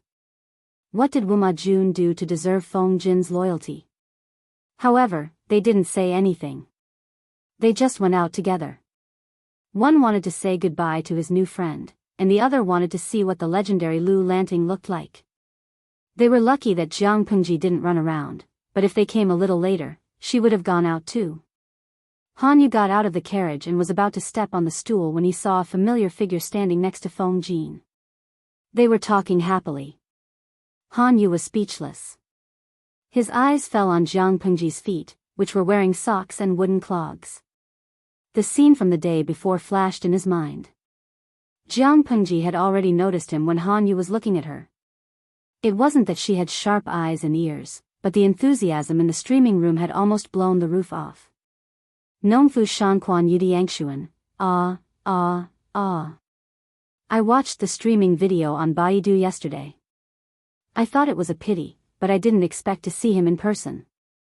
I was so excited that I wanted to shake his hand. It must be very smooth. Jiang Pengji sneered in her heart when she saw the bullet screen. Even though she was watching the live stream, there was still a screen between them. Dream on. Bayan Huakai, no. Host, give the handsome young man a close-up, magnified close-up. I want to take a screenshot and use it as a mural. He wasn't even dead yet, and they were already planning to hang him on the wall. Jiang Pengji ridiculed every bullet on the screen. She secretly glanced at Han Yu and found that he was also looking at her. Feet, Fei Shuang Dian Mo, I'm a newbie in the live broadcast room. I heard that the streamer can see through a person's underwear at first sight. Then, do you know the size of this handsome young man? What is your 3 measurements? I think his fingers are so beautiful. They would be perfect for playing the piano. Jiang Pengji almost laughed when she saw the bullet screen. If the other party hadn't reminded her, she would have forgotten about it. Host V, this young man is indeed very good looking, but if you think about the image of him taking off his pants to go to the toilet, or the image of him having constipation, I don't think he's so fairy-like. This kid has been suffering from excessive internal heat recently, and it's not good for his bowels. The audience in the live broadcast room, Jiang Pengji thought she could entertain herself by ruining other people's enjoyment of beauty. Host V, as for his size, I think the girl who has used him has the most right to speak. He's young, but he's already experienced a lot. He has 2 concubines who warm his bed. He's not messy, but he's not clean by the standards of your world. Jiang Pengji turned Han Yu's background upside down in the streaming room. Everyone looked at Han Yu and felt that he was a handsome, fairy-like young man. But when they saw the bullet screen that the streamer posted, they felt that it hurt their eyes. Streamer, why are you so cruel? Can't you just let them lick the handsome young man in peace? Xian, it hurts my eyes when I imagine the handsome young man squatting in the toilet with a conflicted face. Nongfu Shanquan Yudiangshuan, hurts my eyes +1. The streamer is really a veteran in the field of teaching people tirelessly. Jiang Pengji could tease and tease the audience in the live broadcast room, but it was impossible for her to say what she said before. If she had a grudge against Han Yu, she wouldn't be merciful with her words. But now it seemed that Feng Jin's friend obviously knew Han Yu, so she couldn't tease him rudely. Feng Jin noticed the weird atmosphere between Jiang Pengji and Han Yu, and a guess came to his mind. Could it be that the 2 of you have already met? Jiang Pengji laughed in her heart. Yes, more than just met. Han Yu also laughed secretly. What a small world. Before I entered the city yesterday, I met Lu Langjun and had a brief conversation with him. Feng Jin was overjoyed and said, I guess it's fate. Jiang Pengji laughed. Doomed fate. However, it was just the beginning. There were surprises everywhere in life. For example, when Feng Jin introduced Han Yu's courtesy name to her, Jiang Pengji was strangely silent. She stared at Han Yu, as if she wanted to see through the layers of clothes and see through him. Han Yu subconsciously took a step back and said reluctantly, "Lu Langjun, is there something wrong with my appearance?" "No, it's very neat." Jiang Pengji added, "Wenbin, do you know a man named Xing Yumo?" Jiang Pengji had never thought that the man her father recommended to marry into her family would appear in front of her. It was fate. Han Yu was confused and asked, "Lu Langjun, have you heard of Yumo?"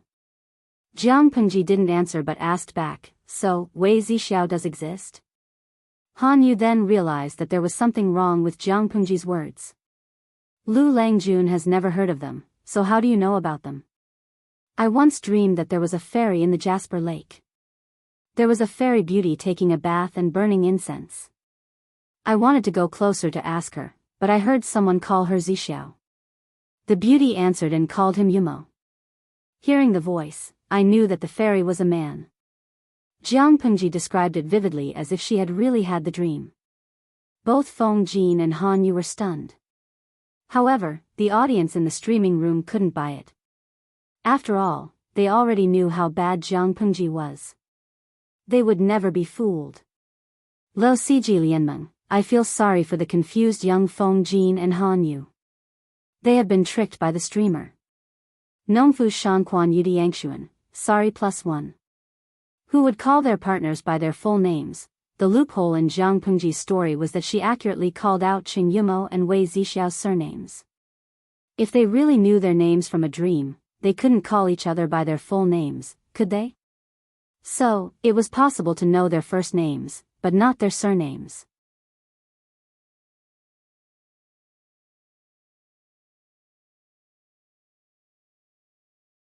Chapter 205. If that's the case, you also saw me in your dreams? Han Yu asked with a faint smile. He looked friendly, but there was a hint of judgment in his eyes. Who would believe such nonsense? Yes, another loophole in Jiang Pengji's story was that there was another person in it, Han Yu. If you paid attention, you would notice that she asked Qing Yumo and Wei Zixiao in surprise after hearing Han Yu's courtesy name. If the story was not contradictory, then Han Yu should have appeared in her dream. Otherwise, she must have made it up. Jiang Pengji thought that Han Yu would be ashamed, but he nodded. Yes. It's a pity that the dream was hazy. I could only see the silhouette but not the face. I thought it was just a dream, but I didn't expect it to be real. The viewers in the streaming room were amazed by Jiang Pengji's acting skills. Jinshuan can liang, I only admire the streamer's acting skills. She did it all in one take. It was such nonsense, but even she herself believed it. Life is like a drama.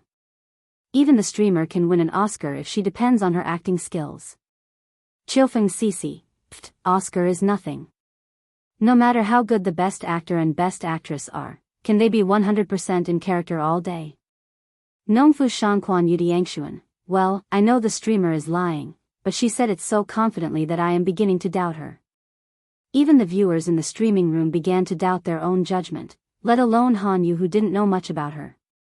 Han Yu's mouth twitched. He said in a stiff tone, so, it is fate that I met Lanting. Jiang Pengji readily accepted his advice and said, yes, such a fate, it will be a good story to tell. Feng Jin believed her and said with surprise, people say that what you think about in the day is what you dream about at night. But Lanting was born and grew up in Hejin County. She had never heard of the names of Wen Bin and the other two. Wei Zixiao's courtesy name was only recently given. Lanting could actually dream of such a scene. Maybe it was a sign of fate? If I go to Langi in the future, I might be able to meet my dream friend. Han Yu was still doubtful, but he was more convinced after hearing what Feng Jin said. Although this speech was a little dreamy and romantic, it couldn't ignore the bigger picture. Let's rewind and take a look at what Jiang Pengji said. She saw a fairy beauty bathing and burning incense in the Jasper Lake. She wanted to go closer to ask, but she heard someone call her Zixiao. The beauty responded and called him friend Mo. In other words, the background was the bathtub. She was taking a bath. Han Yu couldn't imagine it. Zixiao was taking a bath in his dream. What was he doing in his dream? Although Lu Shi was a young boy who had yet to grow up, and the scene in the dream was still hazy, she could only vaguely make out the silhouettes of people. She shouldn't be able to see anything out of place, but she still felt that it was a little strange. Jiang Pengji took advantage of the fact that her body was still young, so she asked Han Yu. That person called Yumo really has a good temper. He's cautious and thorough in his work. He's honest and upright. Han Yu was deep in thought and replied subconsciously, of course. Yumo has a good temperament, and he is cautious and reliable. Master speaks highly of him. When he finished, he came back to his senses. He was more and more convinced of what Jiang Pengji said in the dream. Why did he believe it? Cheng Yumo was a nobody among all the students. He kept a low profile and his presence was almost non-existent. Except for a few close friends who knew about his talent and temperament, other strangers didn't know much about Cheng Yumo, let alone Jiang Pengji, who was far away in Hejin County. But she could accurately point out Yumo's temperament and his biggest advantage. It was obvious that there was a basis for it. Now Han Yu was interested in Jiang Pengji's dream. He couldn't care less about the little knot in his heart. So, that way Zixiao. Jiang Pengji suddenly smiled and asked, is he really as beautiful as a beautiful woman? Han Yu was trying to listen to what she had to say. But he almost choked on his own saliva. He was being rude in front of others. Feng Jin was also speechless. Jiang Pengji looked like she was seriously asking for advice, which made it impossible for him to be annoyed. Han Yu said, didn't you say that you didn't see his face? Jiang Pengji put on an I'm very innocent expression. I didn't see his face, but I heard Wenbin tease him. He said that he accidentally left a sachet when he went out and it was found by a merchant. He took the sachet and asked the matchmaker to propose marriage. I think if he wasn't much more beautiful than a woman, he wouldn't have been mistaken for his gender. Jiang Pengji was the one who was lying through her teeth. But it had been a lie for so long that most of the viewers in the streaming room believed it. Nongfu Shanquan Yudiangshuan, ha ha ha, I don't know how traumatized he was when he was mistaken for a woman. Call Wa Yi, I've been watching the streaming for a few days. I realized that the men in this world are a bit effeminate. They have flowers in their hair and powdered their hair. They are gentle and beautiful. If they look more androgynous, they will be easily mistaken for a man. The traumatized area should be infinite, right? Han Yu's white cheeks were a bit flushed. He seemed to be a bit nervous. You can't answer this question. If you see him one day and spill the beans, you will be the one to suffer. He shook his head decisively and kept the question a secret. But, Han Yu said, but what you said about Zixiao being teased in the dream might happen. But Zixiao doesn't like others to pay too much attention to his appearance. He always says that the appearance is given to him by his parents. Children can't choose whether they are beautiful or ugly. Isn't the essence of a skeleton? In this era, it was dangerous for a woman to be good-looking, but it was not necessarily safe for a man to be good-looking. A skeleton? Jiang Pengji smiled. This guy is interesting. How could he not be interesting? In this era, one's appearance affected one's fate as an official, and one's appearance was also an important criterion for being an official. But that guy said that appearance was not that important. Otherwise, he was just standing there and talking, pretending to be serious.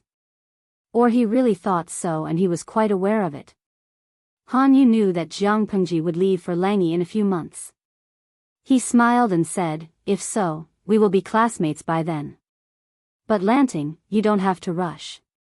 You can go to Langyi in 3 or 4 months. Why? It was Feng Jin who asked. Han Yu said helplessly, Huayu, did you forget that in 3 months, the students who passed the initial assessment will go to Shangjing for the final assessment? This year, there are many students who passed the preliminary assessment. Master Yuanjing may personally escort them to Shangjing. I remember that Lu County Chief is this year's General Assessment Officer. He will also go to Shangjing. If Jiang Pengji went to Langyi according to the original schedule, half of the academy would be empty. The most important thing was that Master Yuanjing would not be there. She thought for a while and said, if so, I will go to Shangjing with my father. After the assessment, I will follow Master Yuanjing to Langyi. It will be on the way.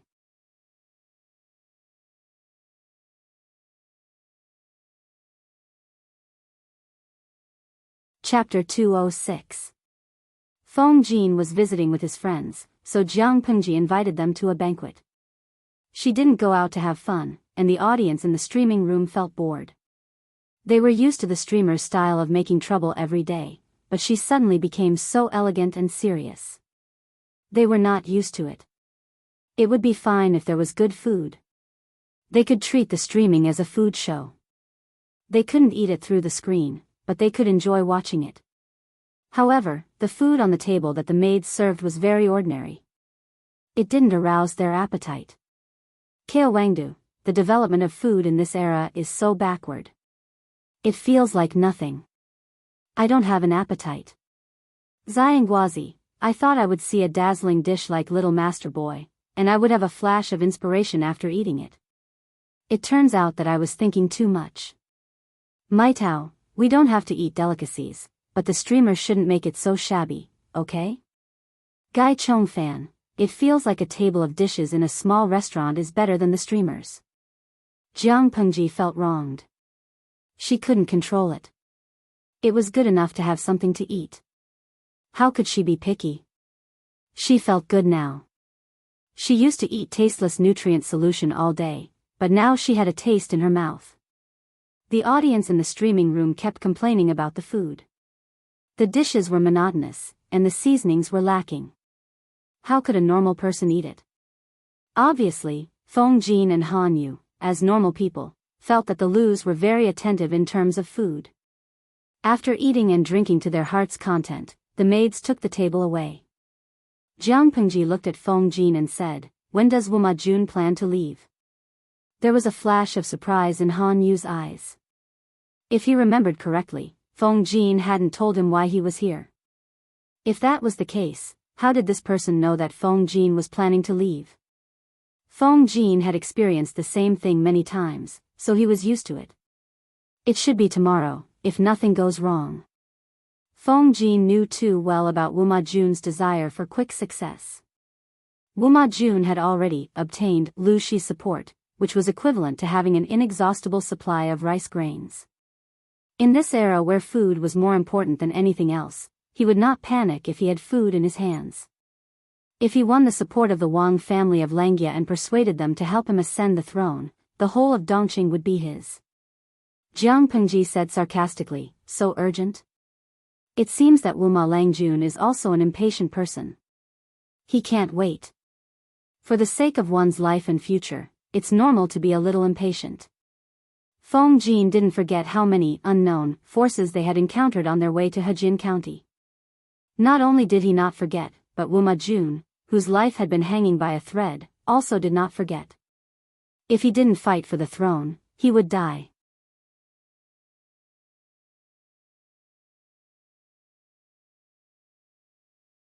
The carriages in the distance had become a small and Feng Jin was nowhere to be seen. White snorted and galloped toward the city gate. Ever since the attack on the Mangs, Jiang Pengji liked the feeling of galloping more and more. Second Langjun, the people from the carpentry workshop are here. They are waiting for you in the mansion. As soon as they got back, the gatekeeper came forward to take the reins. Jiang Pengji's expression was cold and displeased at first, but when she heard that someone from the carpentry workshop was here, her eyes suddenly lit up. It was as if there were the brightest stars in them, which made people happy. Someone from the carpentry workshop? Where are they now? Take me there. Feng Jin was the first friend Jiang Pengji had made in this world, so he meant something to her. She did not show it on her face or say it, but she was still reluctant to leave Hejin County. However, compared to the big picture, these small sentiments were insignificant. The gatekeeper was also smiling and bowed. He's waiting for you in the mansion. Don't worry, second Lang Jun. Jiang Pengji did not listen to the gatekeeper. She walked like the wind and the maids made way for her. To save time, she said, you don't have to greet me. Go do your own things. She opened the door quickly but not rudely. A few craftsmen in linen clothes had been kneeling for a long time. No need for small talk. Just tell me how is the crossbow I asked you to make. Jiang Pengji sat down without hesitation and skipped the complicated etiquette of the craftsmen. They looked at each other, and one of the craftsmen spoke on behalf of the craftsman. It's a success.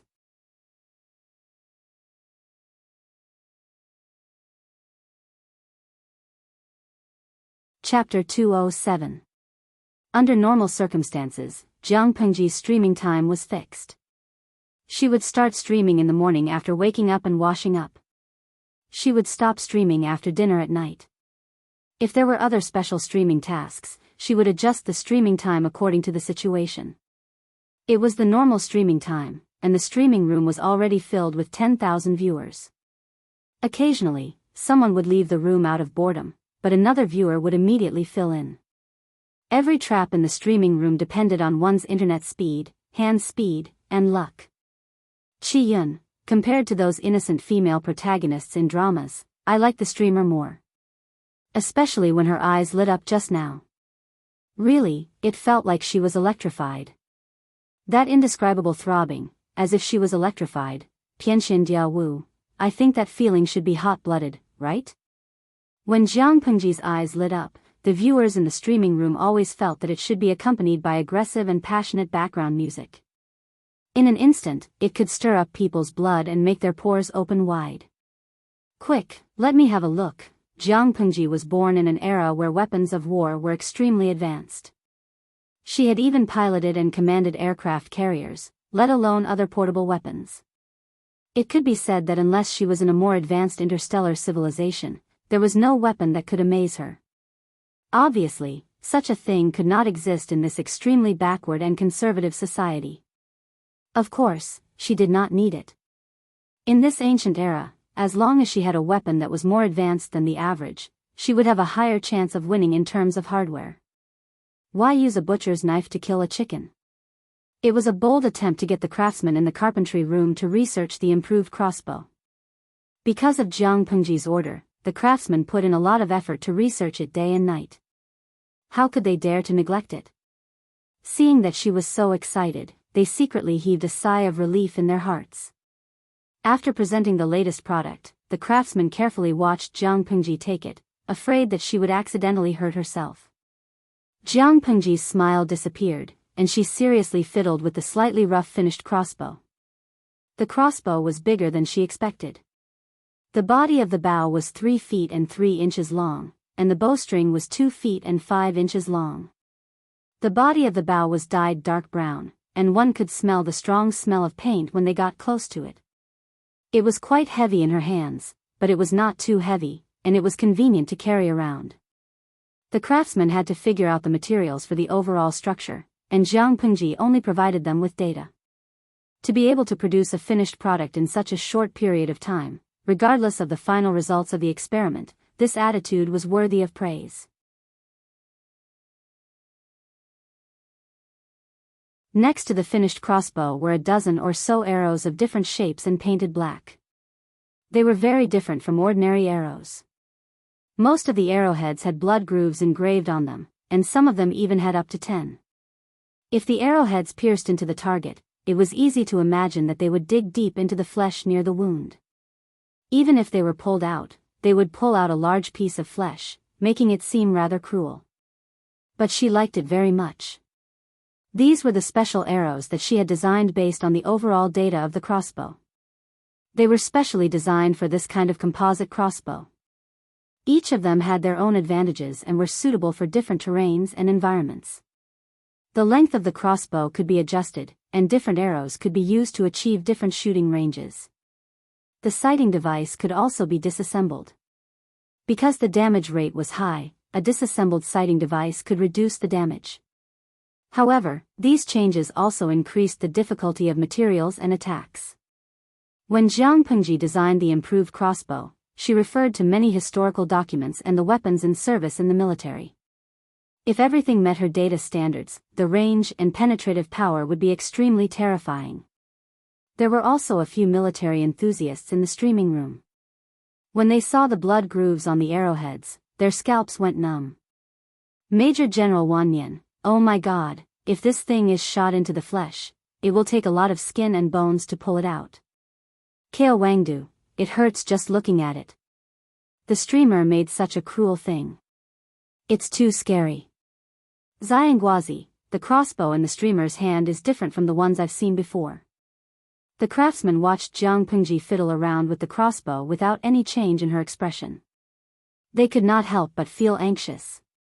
Was she satisfied? Or was she not satisfied? While they were feeling anxious, Jiang Pengji put down the slightly large crossbow and asked, "Have you tried it?" The craftsmen shook their heads and lowered their heads. They were trembling with fear. "We were afraid that you would be too impatient, so we each took charge of a part of the crossbow. After a few experiments and searching for suitable materials, we did not let you down. After the initial model of the crossbow was completed, we rushed to send it over."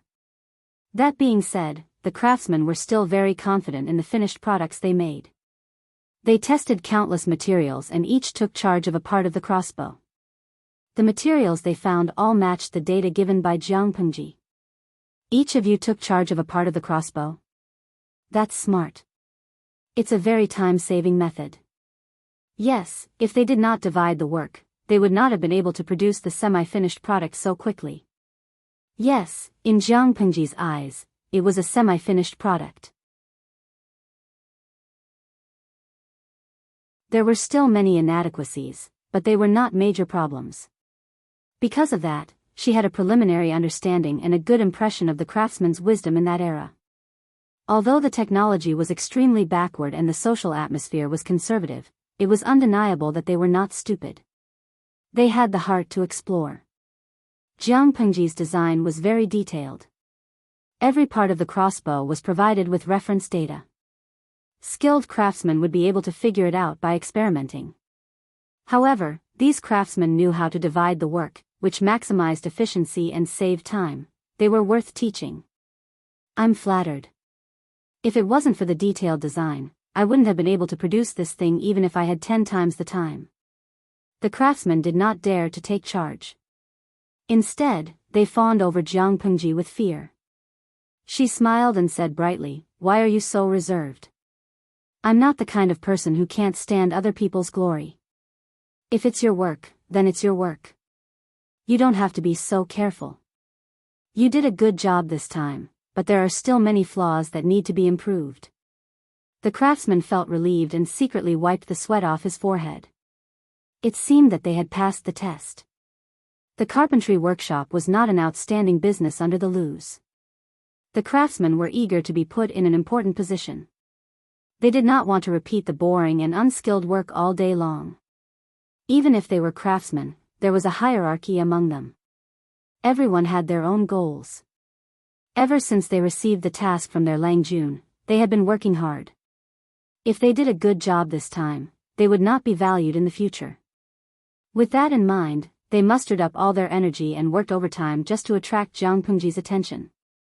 Now that they looked at it, they had accomplished half of their goal. "Leave this crossbow. I'll test it and see where it's lacking. Then you can fix it accordingly," Jiang Pengji said. The materials used for the crossbow, the craftsmanship, and the original design are all confidential. You can't tell anyone, including your family. You're tuning into the Biyao's Wuxia Chronicles YouTube channel. Don't forget to subscribe and join us on this journey to catch the most captivating stories.